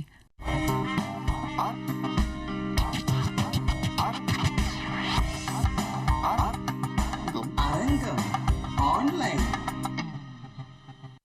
நம்மளுடைய அரங்கம் ஆன்லைன் நிகழ்ச்சியில் இன்றைய அரங்கில் நம்ம கூட இருக்கிறவர் எஸ்எல் நானு அவர்கள், நாடகாசிரியர் மற்றும் எழுத்தாளர். அவர் வந்து நடிகரும் கூட. அவருடைய நிறைய நாடகங்கள் அவர் எழுதியிருக்காரு. அவர்கிட்ட தான் நம்ம பேசிகிட்டு இருக்கோம். இப்போ சாரை வந்து அகெயின் அவர் கூட நம்ம இணைவோம். சார், இப்போ வந்து நம்ம பேசிகிட்டு இருந்த விஷயங்களில் நீங்கள் அந்த இதெல்லாம் சொல்லிட்டு இருந்தீங்க, சப்ஸ்டியூட்டு அந்த இதெல்லாம் பற்றி சொல்லிட்டு இருந்தீங்க. பட் என்ன ஒன்றுனா, இந்த லாக்டவுன் பற்றிலாம் நிறைய பேசினீங்க. ஆல் இண்டியா ரேடியோவில் நிறையவே நீங்கள் எழுதி தரீங்க ட்ராமாக்களுக்கு. இதெல்லாம் எப்படி உங்களுக்கு சாத்தியமா இருக்கு? சாத்தியம்னா ஒரு இன்ட்ரெஸ்ட் தான் வேணும். இன்ட்ரெஸ்ட் தான். நான் ஆல் இண்டியா ரேடியோவை பொறுத்தவரை 6 மாசத்துக்கு ஒரு ஸ்கிரிப்ட் தான் கொடுக்க முடியும் நமக்கு. அது ஒரு லிமிடேஷன் உண்டு. அது எத்தனை 1 hour டிராமாவா எப்படி? 1 hour, half an hour எது வேணா இருக்கு. நான் 1 hour கொடுத்துருக்கேன், half an hour கொடுத்துருக்கேன். இன்ஃபேக்ட் வருஷத்துக்கு ஒரு ஸ்கிரிப்ட் 2 ஸ்கிரிப்ட் தான் நம்ம மேக்ஸிமம் கொடுக்க முடியும் ஆல் இண்டியா ரேடியோவுக்கு. ஏன்னா அவங்களுடைய ரூல்ஸ் அண்ட் ரெகுலேஷன்ஸ். அதுக்கப்புறம் முன்னாடி தூர்தர்ஷனுக்கும் நான் ஸ்கிரிப்ட் கொடுத்துருக்கேன். ஓகே. தூர்தர்ஷன்லயே என்னுடைய இன்ஃபேக்ட் இப்போ வந்து நீங்க இந்த மெகா சீரியல்லாம் சொல்றீங்கல்ல.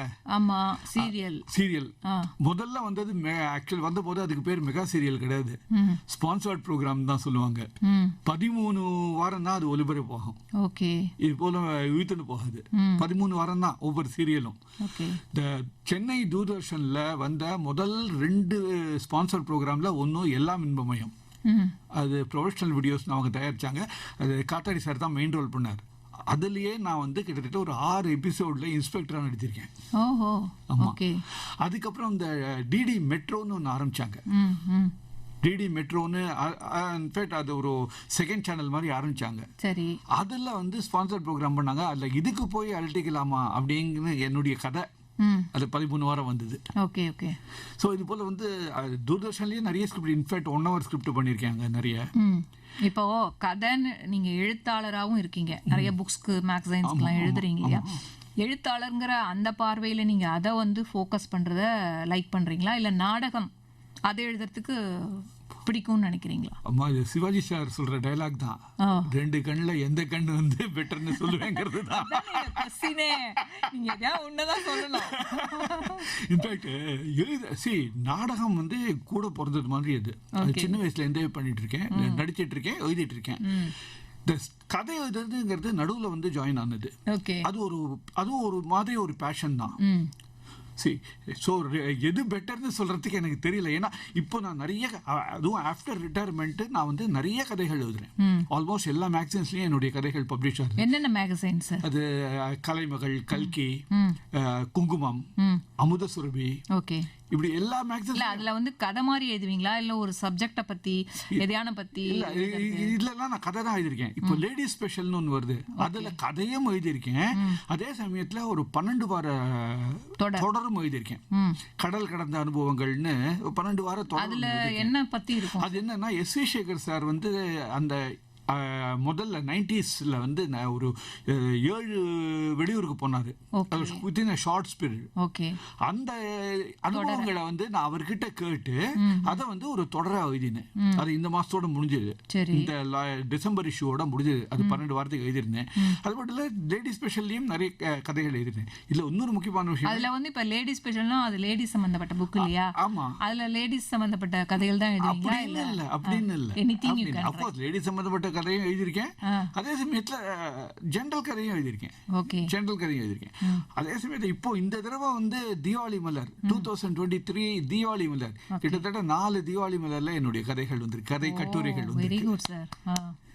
4 கதை கட்டுரைகள் வந்திருக்கு. அது எனக்கு நிஜமாவே ரொம்ப சந்தோஷமான விஷயம். தீபாவளி மலர்லாம் அந்த காலத்துல இவ்வளவு தடிதடியா வரும். ஆமா ஆமா, அதை வாங்கி நம்ம ப்ரிசர்வ் பண்ணி அந்த வருஷம் பூரா படிச்சுட்டு இருக்கலாம். ஆமா, இந்த இது அப்படிதான். இப்போ வந்து கலைமகள், அமுத சுரபி எல்லாமே நல்ல தடிமனா தான் வரும். அதே மாதிரி இது லேடி ஸ்பெஷலும் நல்ல தடிமனா தான் வரும், தலகாணி மாதிரியே வரும். இப்போ வந்து நம்ம நாடகங்கள் நிறையவே பார்த்துருக்கோம். சினிமாலேயும் பார்த்தீங்கன்னா ஒரு இரட்டை வேடங்கள் அப்படிங்கிறது வந்து சினிமாவில் வந்து அதை பற்றி கூட நான் ஒரு லாஸ்ட் வீக்கில் தான் பேசினேன். கலிடாஸ்கோப்னு ஒரு இதில் பாட்டில் வந்து எப்படிலாம் எடுக்கிறாங்க அப்படின்னு சொல்லிட்டு. ஸோ அது வந்து ஒரு சினிமாலனா செஞ்சிருவாங்க. இப்போ நாடகத்தில் அது மாதிரி நம்ம பார்க்கவே முடியறது கிடையாது, இரட்டை வேடம்ங்கிறது. அது மாதிரி எக்ஸ்பீரியன்ஸ் உங்களுக்கு ஏதாவது இருக்கா? To be frank with you, என்னுடைய மீண்டும் வருகிறோம் அப்படின்னு ஒரு நாடகம், 2வது நாடகம், மேடை நாடகம், அதுலயே நான் ஒரு டபுள் ரோல் கொண்டு வந்தேன். பாலகிருஷ்ணன் ராமகிருஷ்ணன் அண்ணா தம்பி ரோல் மாத்தி மாத்தி வரும். அது ரொம்ப ஹிலேரியஸாகவும் இருக்கும், நல்லா அப்ரிஷியேட் ஆச்சு. அப்போ அது ஒருத்த வந்து பட்டப்பட்டியா வீடு இட்டுன்னு வருவான், இன்னொருத்தன் பிளாங்க் இதோட வருவான், நெத்தியோட வெறும் நெத்தியோட வருவான். இப்படி மாத்தி மாத்தி வருவாங்க. அது ரொம்ப ஹிலேரியஸா போச்சு. சரி, டபுள் ரோல் இது போல நாடகத்துல பண்ணிருக்கோம். இன்ஃபேக்ட் நிறைய பேர் பண்ணிருக்காங்க. அதுக்கப்புறம் நிறைய பேர் வந்தது, நிறைய நாடகங்கள்ல வந்தது. ஆனா உங்களுக்கு ஒரு விஷயம் தெரியுமா, நாங்க எங்க நாடகத்துல 2 ரோல ஒரு ஆள் பண்ணிருக்கோம். 2 ரோல்னா எனக்கு புரியல. 2 ரோல ஒரே ஆள். இல்ல, அது எப்படி இல்ல, அதுதான் எப்படின்னு சொல்றேன். அதாவது எங்களது ஒளியும் ஒலியும்னு ஒரு நாடகம். ஓகே. அது அந்த நாடகத்துல கஜேந்திரகுமார் சார் எழுதினது. அது மியூசிக் அகாடமியில அது சக்சஸ்ஃபுல்லா போயிட்டு இருந்தது. இனாகிரேஷன் ஆயிட்டு மியூசிக் அகாடமியில ஷோ. அன்னைக்கு ஷோக்கு வந்து ஆக்சுவலி எங்க ட்ரூப்ல பம்மல் பாச்சான்னு ஒருத்தர் இருப்பார். அவர் தான் வந்து அந்த ஒரு கணக்கு பிள்ளை ரோல் பண்ணுவார். சரி. அந்த கணக்கு பிள்ளைக்கு மகனா நான் பண்ணுவேன். அன்னைக்கு நாடகத்துக்கு மணி 6:45 ஆச்சு. வழக்கமா பாஜ்மல் வச்சா டிராமானா முன்னாடியே வந்துருவாரு, ஆபீஸ்ல இருந்து நேரம் வந்துருவாரு, முன்னாடியே வந்துருவாரு. அன்னைக்கு 6:45 ஆச்சு, பாச்சாவை காணும். என்ன வரலான்னு எல்லாரும் டென்ஷன். அப்பெல்லாம் வந்து செல்போன் கிடையாது ரீச் பண்றதுக்கு, லேண்ட்லைன் போன் தான். லேண்ட்லைனால எங்க பண்றது? ஸோ அந்த ஒரு டென்ஷன். 6:45 ஆச்சு, 6:50 ஆச்சு, 7 மணி. இப்போ பூஜை மணி அடிக்கணும், பூஜை பண்ணணும், டிராமா ஆரம்பிக்கணும். 7 மணி ஆச்சு, இந்த ஒரே டென்ஷன். அப்போ சபா செக்ரட்டரி வந்து என்ன டிராமா ஆரம்பிக்கலையா, எல்லாரும் வந்தாச்சு, ஏன்னா ஆடியன்ஸ் ஃபுல்லா இருக்காங்க. அப்போ என்ன பண்றது? காத்தாடி சார் நேரம் கிட்ட வந்து உனக்கு வந்து பாச்சாவோட ஒரு டைலாக்ஸ்லாம் தெரியுமான்னாரு. தெரியும் சார்னு. அப்போ ஒன்று பண்ணு, அப்பா புள்ள 2 ரோலும் நீ பண்ணிடு அப்படின்னாரு. ஐயோ, சிவாஜி கணேசன் நடிக்கிற மாதிரி சொல்றீங்க. அதாவது எப்படின்னா 2 ரோலையும் கிளப் பண்ணிட்டு அப்பாவா வந்துட்டேன், அப்பா புள்ள 2 பேர் டைலாக்கையும் சேர்த்து சொல்லணும். பட் இல்ல நிக்கும் போது அப்ப எப்படி? இல்ல ஆக்சுவலி ஒரு கேரக்டர் தான். ஓகே, நீங்க மாறி மாறி சொல்வீங்க. இல்லங்க, அந்த ஒரே ரோல் 2 ரோலையும் ஒரே ரோல் ஆக்கி 2 பேர் பேச வேண்டிய டைலாக்கையும் நான் ஒத்தனே பேசினேன். அப்பாவா நான் மகனா இருப்பேன், அப்பாவா இருப்பார்ல. அப்படி இல்லாம நான் அப்பாவா ரோல் எடுத்துட்டு மகன் அப்பா 2 பேர் பேசுற டைலாக்கையும் நானே பேசினேன். ஓகே. அந்த குரல்ல ஏதாவது மாற்றம்? ஒரு குரல்ல வேண்டாம், மகனே கிடையாது. ஓ சரி சரி. மகனையே வந்து ஓரம் கட்டிட்டு அப்பா மட்டும்தான். ஓகே. அப்பா வந்து நிறைய மாத்தல் பண்ண வேண்டியிருந்தது. ஏன்னா மகன் பேசும்போது சில விஷயங்கள் அதெல்லாம் ஆன் த ஸ்பாட் இதெல்லாம். நான் பையனா வந்து பேண்ட் ஷர்ட்டியை போட்டு முதல்ல ரெடியா இருந்தேன். உடனே போய் மேல போயிட்டு எங்க மேக்கப் மேன்ட்ட போயிட்டு ட்ரெஸ்ஸை மாத்திட்டு ஒரு வேஷ்டியை கட்டிட்டு ஒரு துளை சட்டையை போட்டு தலையில வெள்ளையை அடிச்சுட்டு ஒரு திக் ஃப்ரேம் கண்ணாடியை போட்டு ஓடி வந்துட்டேன். வந்து வரும்போதே இந்தந்த டைலாக்கை மாத்தணும், இந்தந்த டைலாக்கை மாட்டணும்னு மனசுல ஏத்திட்டு அங்க வரும்போது கரெக்டா அந்த பையன் பேசுற டைலாக் அப்பா எப்படி பேசுவாரோ அது போல மாத்திட்டு பேசினேன். அது ஒரு புது எக்ஸ்பீரியன்ஸ். இன்ஃபேக்ட் அது நல்லா பண்ணேன்னு எல்லாரும் அப்ரிஷியேட் பண்ணாங்க. இது போல நிறைய எக்ஸ்பீரியன்சஸ் நாடகத்துல தான் கிடைக்கும், வேற எங்கேயும் கிடைக்காது. இப்போ சீரியல் எல்லாம் போனீங்கன்னா என்ன ஷார்ட்டோ அதுதான், சினிமால போனீங்கன்னாலும் என்ன ஷார்ட்டோ அதுதான். ஆனா டிராமால தான் ஒவ்வொரு ஷோ போடும் போதும் ஒவ்வொரு எக்ஸ்பீரியன்ஸ் கிடைக்கும். அந்த எக்ஸ்பீரியன்ஸே நமக்கு வாழ்க்கையில பாடமா இருக்கும். ஆமா சார். ஸோ அரங்க மாடலை நிகழ்ச்சியில் நம்ம நேயர்கள்லாம் இப்போ வந்து லைனில் தொடர்பு கொள்ள தயாராக ஆயிட்டாங்க. சார் கூட பேச போகிறாங்க. ஃபர்ஸ்ட் காலர் யாருன்னு பார்த்துடலாம். வணக்கம், வித் பாரதி தமிழகம். வணக்கம் சகோதரி, நான் உங்கள் அன்பு நேயர் BL கணபதி. கணபதி சார் சொல்லுங்க சார், அவர்கிட்ட நீங்கள் நேரில் பேசலாம். வணக்கம் சார். வணக்கம் சகோதரா, நான் வந்து நாடக வெறியல். எங்க வீட்டுல 8 மொத்தம் 9 பேரு. அண்ணன் ஒரு 2வது அண்ணனும் அப்பா அம்மாவும் இல்ல. 9 பேர் ரசிகர்கள் அந்த காலத்துல. அப்படியா? இப்போதைக்கு 7 பேர் ரசிகர்கள். இப்போதைக்கு எனக்கு 2 அண்ணன் 3 அக்கா இருக்காங்க. சூப்பர். வேற வேற ஏரியா இருந்தாலும் நாங்க நாடகத்தை வெறியா இன்னி வரைக்கும் பார்த்துட்டு இருக்கோம். நீங்க முகநூல பாரு, ஒவ்வொருத்தருக்கும் வயசு போட்டுருவோம். பெரிய எனக்கு 83, 85, அப்பா. 2வது எனக்கு 72, அக்காவுக்கு பெரிய அக்காக்கு 83, அதே லிஸ்ட் அவுட் பண்றேன். அந்த காலத்துல நான் சகசர drama, Sivaji drama, Muthuraman drama, Manorama drama, அப்புறம் இது சரண் ராமசாமி, அப்படியே சார் நீங்க இன்னமும் நாடக ரசிகர்னு சொல்றதுல எங்களுக்கு எல்லாம் ரொம்ப பெருமையா இருக்கு. ஏன்னா நாடகம் பார்க்க வர்றது ரொம்ப அபூர்வமா போயிடுது. இப்போ நிறைய வந்து ரசிகர்கள் குறைஞ்சிட்டாங்க. ஆனா எல்லாரையும் இழுத்துட்டு இருக்கோம். மறுபடியும் நாங்க நாடகத்துக்கு இழுத்துட்டு இருக்கோம். இப்போ ஓரளவு பரவாயில்ல, நிறைஞ்சு இருக்காங்க. நீங்கெல்லாம் வந்து நாடகத்தை ரசிக்கிறேன்னு சொல்றது எங்களுக்கு ரொம்ப தெம்பா இருக்கு. எனக்கு வருத்தம்னா இளைஞர்கள் சத்தியமா வரணும். ஆமா, இப்போ அந்த காலத்துல நாங்களாம் படிக்கும்போது மாடல் கிளாஸ் இருந்தது. நாடகம் பார்த்தாலே பசங்க ஒழுக்கமா போயிடுவாங்க. நாடு திருந்தும், நல்ல ஒரு ஆட்சி அமையும். நன்றி. மற்ற நேரத்துக்கு வை வரேன். Okay sir, thank you. நன்றி சார். நன்றி நன்றி சார். நன்றி. வணக்கம், வித் பாரதி தமிழகம். வணக்கம், சொல்லுங்க, யார் பேசுறீங்க? வணக்கம் மேடம், நான் பொன்னேரி ஜெகண்டையில இருந்து கலிலமர் பேசுறேன். சொல்லுங்க, அவர் பேச லைன்ல இருக்காரு. வணக்கம் சார். வணக்கம், சொல்லுங்க. வணக்கம் சார், எப்படி இருக்கீங்க? நல்லா இருக்கேன். நீங்க எப்படி இருக்கீங்க? நல்லா இருக்கேன் சார், சூப்பரா இருக்கேன். உங்க இன்டர்வியூலாம் சூப்பரா இருந்தது சார், நல்லா இருந்தது. ரொம்ப நன்றி, ரொம்ப நன்றி. இவருக்கு உங்க குருநாதர் சொன்னீங்க பாத்தீங்களா, காத்தேரி ராமன். ஆமா, அவரு கூட நான் பேசியிருக்கேன். எப்பம்ல வந்தாரு ஒரு வாட்டி. ஆமா ஆமா, சார் கிட்ட கூட பேசியிருக்கேன். முதல்ல ரொம்ப சூப்பர், வாழ்த்துக்கள் சார் உங்களுக்கு. நன்றிமா. தேர்வு பாத்தீங்கன்னா ரொம்ப நல்லா இருந்தது. நன்றி நன்றி சார். நன்றி நன்றி. வணக்கம், வித் பாரதி தமிழகம். வணக்கம், யாருக்கு லைன்ல வந்துட்டீங்கன்னா பேசுங்க. வணக்கம். வணக்கம் மேடம், யார் பேசுறீங்க சார்? நான் போரூர்ல இருந்து பொன்ராஜ் பேசுறேன். சொல்லுங்க சார், பொன்ராஜ் சார். வணக்கம் சார். வணக்கம் சார், எப்படி இருக்கீங்க?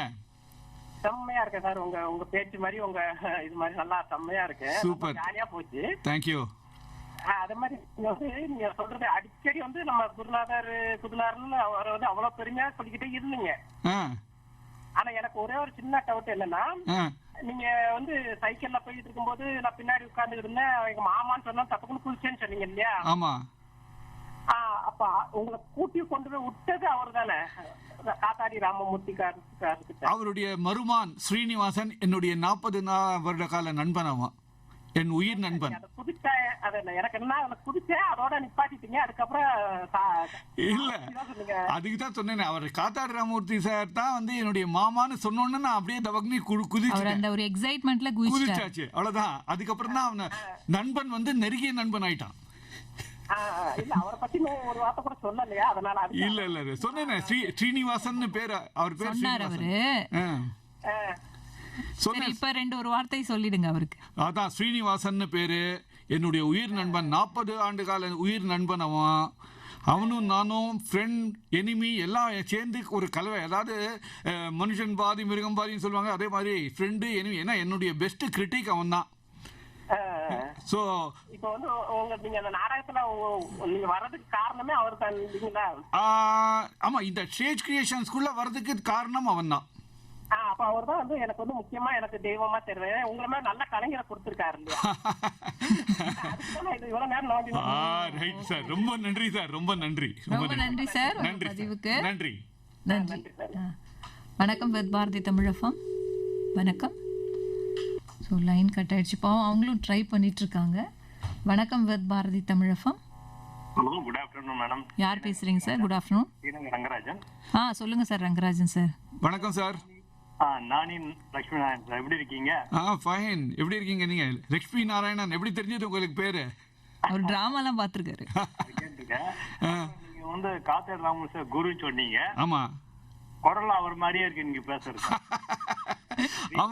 ஆமா சார், அவர் 40 வருஷமா அவர் கூட இருக்கேனே. 78ல எல்லா நாடகம் பார்த்துன்னு வரேன். ஓ, இது வரைக்கும் எதுவுமே காம்ப்ளிமெண்ட்ஸா போனதே கிடையாது. ஏன்னா அது ஒரு இது வழக்கு வச்சுன்னா கஷ்டப்பட்டு போறாங்க நாடகங்கள்லாம், தெரியும். இப்ப நீங்க அதனால காம்ப்ளிமெண்ட் கொடுத்தாக்க போக மாட்டேன். பெரிய விஷயம் சார், பெரிய விஷயம் அது. Hats off to you. Okay sir, hats off to you. Thank you, thank you. நல்லா வருவீங்க. Thank you very much. Best of. ரொம்ப நன்றி சார், ரொம்ப நன்றி. Thank you so much. வணக்கம் வித் பாரதி தமிழகம். கலா சொல்லுங்க. கலா இருக்காரு, நீங்க பாட்டு பேசலாம். வணக்கம் வணக்கம். உங்க நிகழ்ச்சி நல்லா இருக்கு சார், நல்லா சூப்பரா பேசுறீங்க, வாய்ஸ் நல்லா சூப்பரா இருக்கு, உங்க கருத்து நல்லா சொல்றீங்க, நல்லா இருக்கு சார். ரொம்ப நன்றிமா. இப்போ சீரியல்ல நடிப்பீங்க சார்? இப்போ வர சீரியல்ல நடிப்பீங்க? சீரியல்ல நான் போறது இல்லம்மா, ஏன்னா இப்போ நாடகங்கள் தான் மெயினா நடிக்கிறேன். அது மட்டும் இல்ல, நான் நிறைய கதைகள் எழுதுறேன். சீரியல் பக்கம் போறது இல்லை. ஏன்னா சீரியல் வந்து அங்கே போனால் நம்ம நேரங்கள் நிறைய போயிடுறது, நம்ம மற்ற வேலைகளை கவனிக்க முடியறது இல்லை. அதனால சீரியல் பக்கம் அதிகமாக போகிறது இல்லை நான். நன்றிம்மா, நன்றி, ரொம்ப நன்றிம்மா. நன்றி, நன்றி. வணக்கம் வித் பாரதி தமிழகம். வணக்கம், சொல்லுங்க, யார் பேசுறீங்க? என் பேர் ஆனந்த். சொல்லுங்க சார், நீங்க தான் பதிவு போட்டிருந்தீங்கன்னு தெரியும், சொல்லுங்க. ஆமா ஆமா, ஆனந்த் சொல்லுங்க, எப்படி இருக்கீங்க? சார் நமஸ்காரம். வணக்கம் வணக்கம். நீங்க எப்படி இருக்கீங்க? வணக்கம், ஃபைன் ஃபைன் ஃபைன். சொல்லுங்க ஆனந்த். உங்க டிராமா, உங்க ஸ்கிரிப்ட், இது வரைக்கும் நீங்க பண்ணது எல்லாமே பார்த்திருக்கேன். தெரியுமே, நீங்க தானே முதல்ல வந்துடுவீங்களே. பட் அது வந்து ஊருக்கே தெரிஞ்ச விஷயம் சொல்லணும். உங்க ஸ்கிரிப்டுடைய கைவண்ணம் எவ்வளவு காமெடியா இருக்கும், எவ்வளவு ஹியூமரஸா இருக்கும்ன்றது. Thank you thank you. மெயின் திங் நான் இப்ப சொல்ல வந்தது, ஹைலைட் பண்ண வந்தது என்னன்னாக்க, உங்களுடைய ரீசன்ட் புக் தனிமர தோப்பு. Hats off sir. ஓ, நன்றி நன்றி நன்றி நன்றி. இருக்கு, ரொம்ப அது கிரிப்பிங்கா இருக்கு. ஒரே ஒரு குறை என்னன்னா, ரொம்ப கம்மியான பேஜஸா போச்சு. 150 பேஜ் போச்சு. 150 page. I enjoy reading it. Oh, வைஃபும் படிச்சுட்டு ரொம்ப நல்லா இருக்கு அப்படின்னா. ரொம்ப நன்றி, ரொம்ப நன்றி. இந்த ரீசெண்டா இதுல வாணிமஹால் அந்த புக் ரிலீஸ் ஃபங்க்ஷனுக்கு நானும் வந்திருக்கேன். ஆமா ஆமா ஆமா ஆமா ஆமா, உங்களுக்கும் தெரியும். கண்டிப்பா கண்டிப்பா. அத வந்து இந்த ப்ரோக்ராம் மூலமா ஹைலைட் பண்ணி, கண்டிப்பா அந்த புக்கை தயவு செய்து நேயர்கள் எல்லாரும் படிக்கணும்னு நான் கேட்டுக்கிறேன். மெயினா இத சொல்லணும்ங்கிறதுக்காகவே நான் லைன்ல வந்தேன். நன்றி நன்றி. Thank you Anand sir. அந்த புக் மேடம் நானே கேட்கணும்னு நினைச்சிட்டு இருந்தேன். ஒரு காலர் அட்டெண்ட் பண்ணி பேசலாமா? கண்டிப்பா கண்டிப்பா கண்டிப்பா. வணக்கம் வித் பாரதி தமிழகம். வணக்கம் மேடம். சொல்லுங்க, யார் பேசுறீங்க? வணக்கம் சார். ராணிப்பேட்டை மாவட்டம் விசாரம் செல்லும் பேசுறேன் சார். வணக்கம் வணக்கம். வணக்கம் சார், உங்க ப்ரோக்ராம் கேட்டுன்னு இருக்கு சார். நல்லா அருமையா இருக்கு. தேங்க்யூ. அப்புறம் நீங்க கடைசியா நடித்த நாடகம் எந்த நாடகம் சார் இருக்கா? ஜுகல்பந்தி. ஜுகல்பந்தின்னு ஒரு நாடகம். அது ரொம்ப இது பண்ணி ரொம்ப சக்ஸஸ்ஃபுல்லாக போச்சு. இன்ஃபேக்ட் சென்ற வருடத்தோட சிறந்த நாடகம்னு மயிலாப்பூர் அகாடமிலேருந்து பரிசு கூட வாங்கிட்டு. அப்படிங்களா சார்? ஆமா, ரொம்ப சந்தோஷம் சார். Thank you thank you. நன்றி தேங்க்யூ நன்றி சார். நன்றி நன்றி. சார், இப்போ நீங்க தனிமர தோப்பு பத்தி சொன்னீங்க இல்லையா? அந்த புத்தக வெளியீட்டுல வந்து நிறைய பேர் வந்திருந்தாங்க, செலிபிரிட்டிஸ். அதை பத்தி சொல்லுங்க. தனிமர தோப்புங்கிறது ஒரு நாவல். ஒரு தனி மனிதனுடைய வாழ்க்கையில நடந்த சில சம்பவங்களை வச்சு பேஸ் பண்ணி நான் எழுதின நாவல் அது. அந்த நாவல் வந்து ஆகஸ்ட் 19 ஆமா, அது வந்து இதுல வாணிமஹால்ல வச்சு ரிலீஸ் ஆச்சு. அந்த ரிலீஸ் வந்து யார் பண்ணாங்கன்னா, நாகாலாந்து கவர்னர் இலா கணேசன் அவர்கள் பண்ணாங்க. அத அந்த விழா ஆக்சுவலி இது என்னன்னா, இந்த நான் எழுதின உடனே அந்த மேனுஸ்கிரிப்ட் யார்கிட்ட ஜேபின்னு ஒருத்தர், அவருடைய வாழ்க்கையில் நடந்த சம்பவம் தான். அவர் வந்து என்ன அந்த மேனுஸ்கிரிப்ட் எடுத்துட்டு சிவசங்கரி மேடம் கிட்ட கொண்டு போனாங்க. சிவசங்கரி மேடம் அதை நான் கொடுத்துட்டு வந்துட்டேன். சரி, அவ்வளோ பிஸி ரைட்டர், பெரிய ரைட்டர், அவங்க எப்போ படிக்க போகிறாங்கன்னு விட்டேன். சொன்னால் நம்ப மாட்டீங்க, நான் கொடுத்துட்டு வந்த 4ஆவது நாள் எங்கள் வீட்டுக்கு எதிர்க்க ஏதோ ஒரு கடையில் ஏதோ வாங்கிட்டு இருக்கேன். அப்போது எனக்கு கால் வருது. நான் அவங்க சிவசங்கரி மேடம் நம்பர்லாம் சேவ் பண்ணல. ட்ரூ காலரில் வந்து சிவசங்கரி ரைட்டர் கால் இருந்தேன். அவ்வளோதான், எனக்கு கையோட கால் இல்லை. ஆனால் அவங்க சொன்னாங்க, அருமையாக இருக்குது, நான் ஒரே மூச்சில் படித்து முடிச்சுட்டேன். அதுவும் இந்த கேரக்டரைசேஷன்லாம் ரொம்ப நல்லா இருக்குது. ஒரு சிஏவோட அம்மா கேரக்டர் ஒன்று கிரியேட் பண்ணியிருந்தேன் பாட்டின்னு, அதை மென்ஷன் பண்ணி அந்த கேரக்டர்லாம் எக்ஸலண்ட்டாக இருக்குது. இதோட வெளியீட்டு விழாவில் நான் வந்து கண்டிப்பாக பேசுவேன்னு சொன்னாங்க. அதே மாதிரி வந்தாங்க. சொன்ன உடனே வந்து வாணிமஹாலில் வந்து அருமையாக உரையாட்டினாங்க. ஓகே. அந்த இதை நான் என்னுடைய யூடியூப் சேனலில் கூட போட்டிருக்கேன். Okay okay. ஸோ அது எனக்கு இன்ஃபேக்ட் அது சொன்னேனே சாகித்ய அகாடமிலாம் வந்து கிடைச்ச மாதிரி எனக்கு அப்படி ஒரு திருப்தி எனக்கு. எக்ஸலண்டான ஆமாம் ஆமாம் விருது. ஆமாம் ஆமாம் டெஃபினட்டாக. அண்ட் அடுத்த ஒரு காலர் லைன்ல வந்திருக்காங்க. வணக்கம் வித் பாரதி தமிழகம். அவங்க காண்டாக்ட் பண்ணிக்கிட்டே இருந்தாங்க. நீங்க வந்து நம்ம தனிமர தோப்பு பத்தி பேசிட்டு இருந்தோம். வணக்கம் வித் பாரதி தமிழகம். வணக்கம் மேடம். லோகநாதன் சொல்லுங்க சார், லைன்ல தான் இருக்கார் சார். வணக்கம் சார். வணக்கம் சார். வணக்கம், வாழ்க வளமுடன். வணக்கம் சார், வாழ்க வளமுடன். நல்லா இருக்கு சார் உங்க இன்டர்வியூ. நன்றி சார், ரொம்ப நன்றி. நான் இந்த நீங்க நாடகங்கள்லாம் பார்த்துருக்கீங்களா? சார் நான் பார்த்தது கிடையாது. நான் ரிட்டையர்ட் கேடிஆர் நானே. ஓ. நீங்க ஒன்று சொன்னீங்க பாருங்க, வேர்ல்டுலயே சைக்கிள் டிரைவர் வச்ச ஒரே ஆள். உங்களுக்கு தெரியுமா எங்க ட்ரூப்ல வந்து ஒரு டிடிஆர் வந்து நடிச்சிட்டு இருந்தார். ரங்கராஜன் பேரு, இஸ் நோ மோர். அவர் டிடிஆரா தான் இருந்தார். சரி சார். அவரும் எங்க ட்ரூப்ல நடிச்சிட்டு இருந்தாரு. எனக்கும் ஆசை சார் ரொம்ப நடிப்புலாம். அப்ப சேர்ந்துக்க வேண்டியதானே சார் சார் கூட. அவங்க தான் எப்படியும் கலைஞர்களா தேவைன்னு சொல்லியிருக்காங்க. அதான் சார் சொன்னாங்க மேடம். எனக்கு எப்படி கான்டாக்ட் பண்றது என்ன சொல்றீங்க? நீங்க எங்க நாடகங்கள் நடக்கும் சார், அப்ப நேரம் வந்துருங்க. அங்க எங்க நாடகங்கள் நடக்கும்ல. இப்ப கூட வாணிமஹால்ல 16ஆம் தேதி இருக்கு. வாணிமஹால் மினி ஹால்ல 16 வர 16ஆம் தேதி வர சனிக்கிழமை 16th 16 வாணிமஹால் மினி ஹால்ல நாடகங்கள் இருக்கு. வாங்க, அங்க வந்து மீட் பண்ணுங்க. சரி சார். சரி. உங்க பேர் என்ன சொன்னீங்க சார்? லோகநாதன். லோகநாதன். நன்றி சார், நன்றி நன்றி. சொல்லுங்க சொல்லுங்க லோகநாதன் சார். உங்க பேர் என்ன மேடம்? லதா. உங்க பேர் லதா? அவங்க பேர் அவர் சார் பேரு நானு, எஸ்எல் நானு. எஸ்எல் தாமுவா? தாமுல நானு. நாமு என்ன? நாமு இல்லைங்க, நானு. எஸ்எல் நானு. நானு. ஆமா ஆமா. Right, thank you. Okay, thank you. நன்றி நன்றி நன்றி. வணக்கம் வித் பாரதி தமிழகம். வணக்கம், லைன்ல வந்துட்டா பேசுங்க. யார் பேசுறீங்க? வணக்கம் மேடம். மேடம் சொல்லுங்க சார். யார்? மணலி பேரிசைக்காடு ஜெயக்குமார் மேடம். சொல்லுங்க சார். சொல்லுங்க சார், சொல்லுங்க. வணக்கம் சார். வணக்கம் சார். இப்பதான் நாடகம் பண்றீங்களா சார்? ஆமா, இப்பதான் சொன்னேன் ஜுகல் வந்திங்கிற நாடகம் பண்ணிட்டு இருக்கோம். இல்ல, அவர் ரொம்ப வருஷமா பண்ணிட்டு இருக்காரு. இப்ப பண்றது பிரசன்ட் டிராமா வந்து ஜுகல் பந்தி. பட் 40 வருஷமா போட்டுட்டு இருக்கேன் டிராமா. சார், உங்க அனுபவத்துல நீங்க பார்த்து வேந்த நாடகம் ஏதாவது இருக்கா? இந்த நாடகம் நம்ம எழுதாம போயிட்டு, அதாவது ஒரு சின்ன அப்படி பார்த்தா நிறைய நாடகங்கள் இருக்கும் சார்.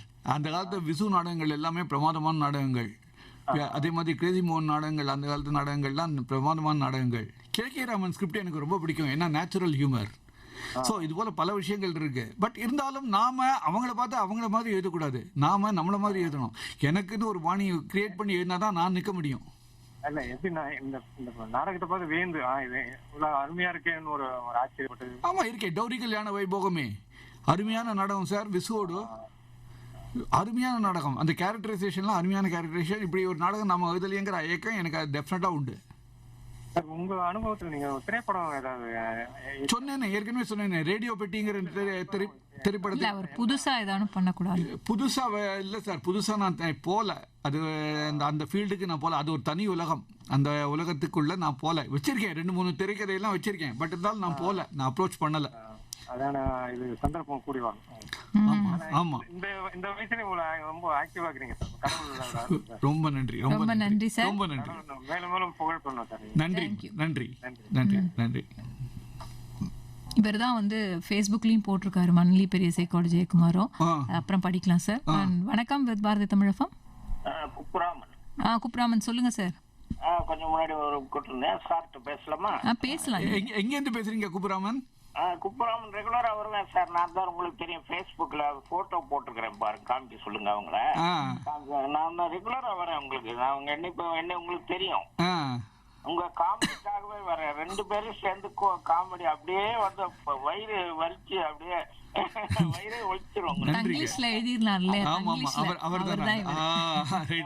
கொஞ்சம் போட்டோ மேடத்துக்கு போட்டோ காட்ட சொல்லுங்க. பாத்துட்டேன். ஆமா ஆமா ஆமா ஆமா ஆமா ஆமா. அதனால ரெகுலரா வருவேன். அதனால தான் ஜாஸ்தி வந்து கால்லாம் அட்டன் பண்றதுல இன்னைக்கு எப்படியாவது பேசணும் அட்டன் பண்றேன் சார். ரொம்ப நன்றி சார், ரொம்ப நன்றி. ரொம்ப வரேன் சார். கண்டிப்பா வாங்க, கண்டிப்பா வாங்க, கண்டிப்பா. நன்றி நன்றி நன்றி நன்றி. வணக்கம் பாரதி தமிழகம். ஸோ இந்த லைன் கட் ஆயிடுச்சு சார். இந்த ஜுகல்பந்தி பற்றி நீங்கள் சொல்லவே இல்லை, ஏன்னா அது ஒரு பெரிய விஷயம் அந்த ட்ராமா. ஜுகல்பந்திங்கிறது ஆமா, ஜுகல்பந்தி நான் லாஸ்ட் ஆயிடுறேன். காலர் வந்துட்டேன். ரைட். வணக்கம் பாரதி தமிழகம். வணக்கம் சார். சொல்லுங்க, யார் பேசுறீங்க? வணக்கம் வணக்கம். கிழக்கு தாமரை ராஜசேகர் சார்.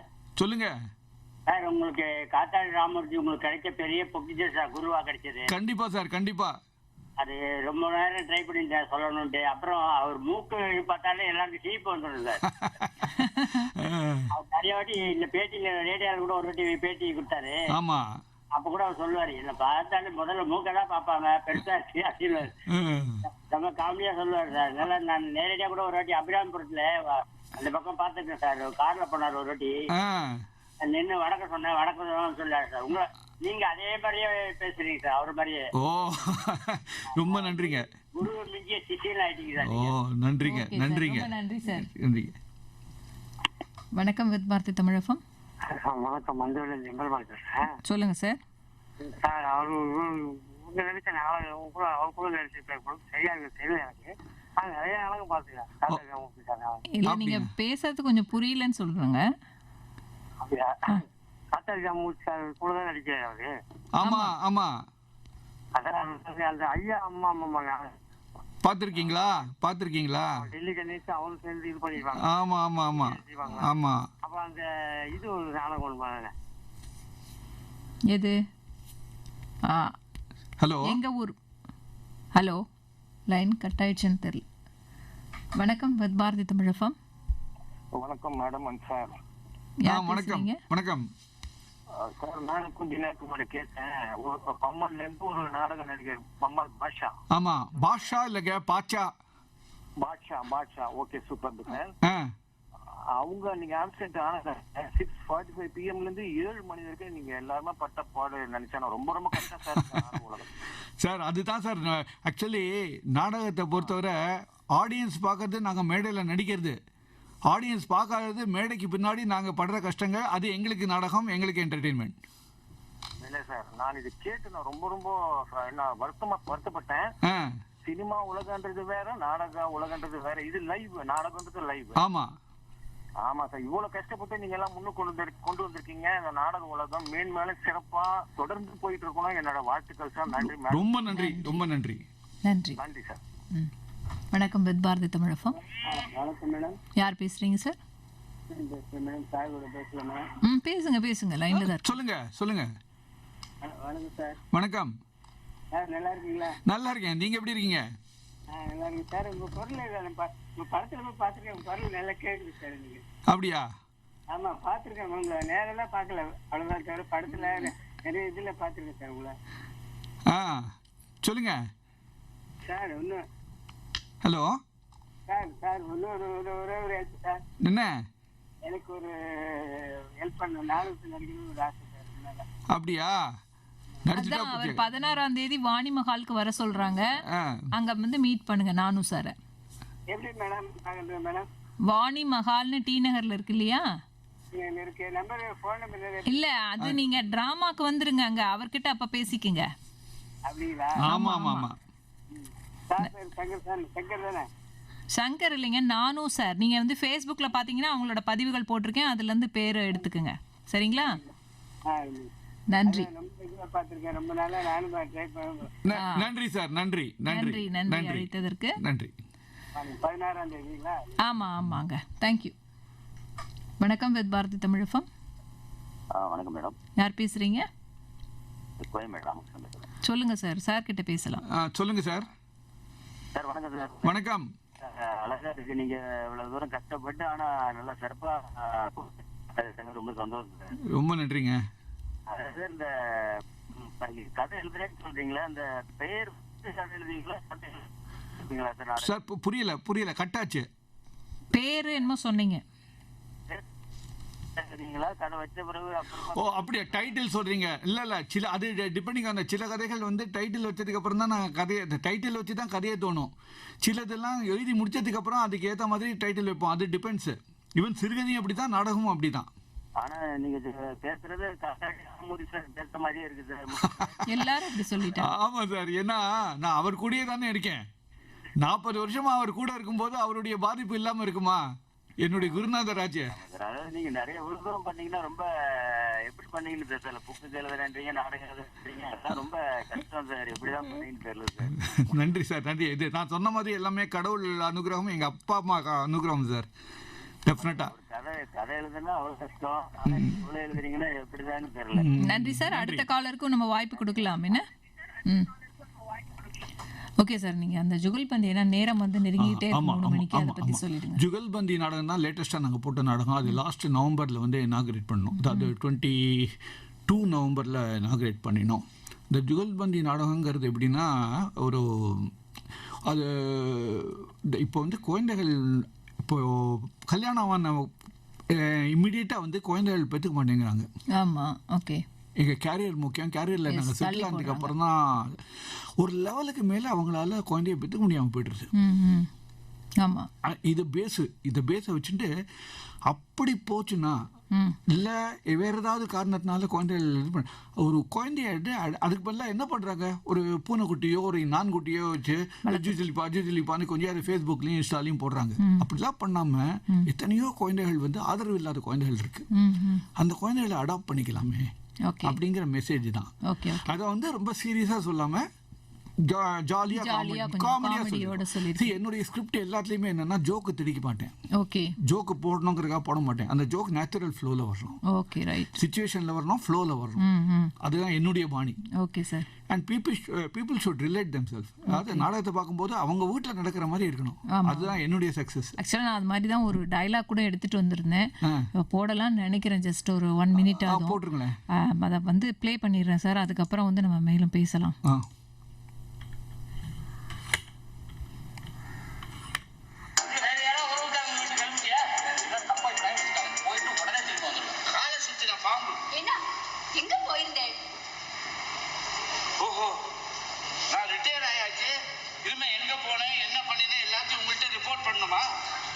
அது இல்லன்னா சுரேஷ் போன் பண்ணிருந்தான். உன் புள்ளதானே ஏதோ பிரைம் மினிஸ்டரே போன் பண்ற மாதிரி சொல்றேன். என்ன விஷயம்? குழந்தை முக்கியமான விஷயம் சொன்னா. இந்தியாவுக்கு திரும்பி வந்துடுறானா? நல்லா இருக்கு. நல்ல வேலையை விட்டுட்டு அவன் எதுக்கு திரும்பி வரணும்? அது இல்லன்னா பேசாம நீங்க 2 பேரும் புறப்பட்டு சொன்னா. என்ன நினைச்சிட்டு இருக்கான் அவன்? மனசுல என்ன நினைச்சிட்டு இருக்கான்னு கேக்குறேன். ரிட்டையர் ஆயிட்டா நான் போகணுமா? எதுக்கு இப்படி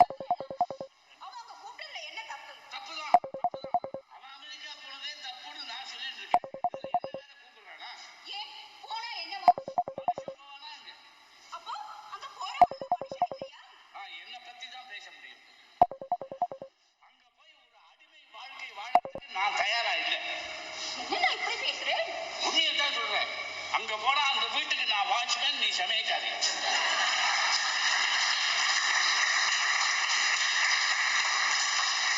ஏன் இப்படி குதர்க்கமா நினைக்கிறேன்? குதர்க்கமா பேசல, நடக்கிறதா சொல்றேன்.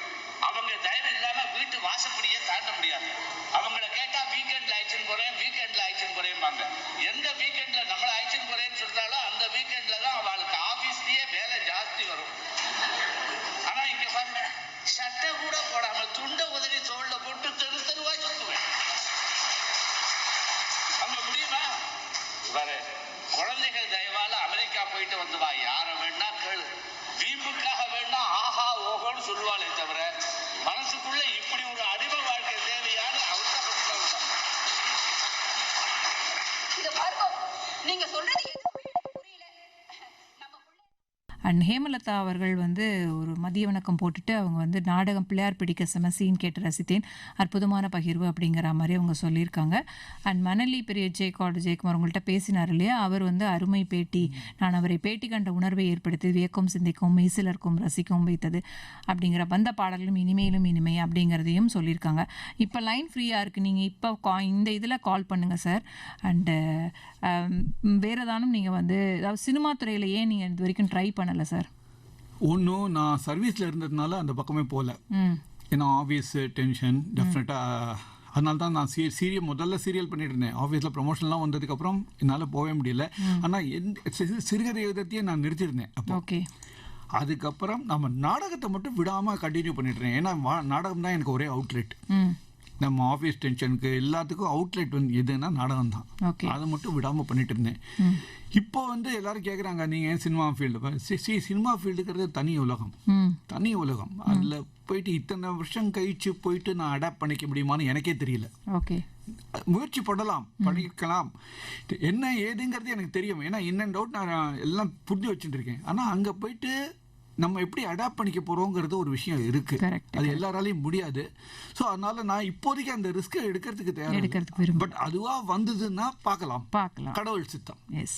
உங்களோட துறையில் வந்து நீங்கள் நிறைய மேலும் வளரணும் சார். அதே சமயம் ஹேமலதா அவங்க வந்து மதிய வணக்கம் சொல்லிட்டுக்கு நாடகத்துறையில் எஸ்எல் நானு அவர்களுக்கு வாழ்த்துக்கள் அப்படிங்கிற மாதிரி ரொம்ப நன்றி. நீங்கள் இந்த பிள்ளையார் பிடிக்க சொன்னீங்களே, அந்த பிள்ளையார் பிடிக்கல ஒரு லேடி வாய்ஸ் வந்து இல்லையா, அவங்க பேரும் ஹேமலதா தான். ஓகே.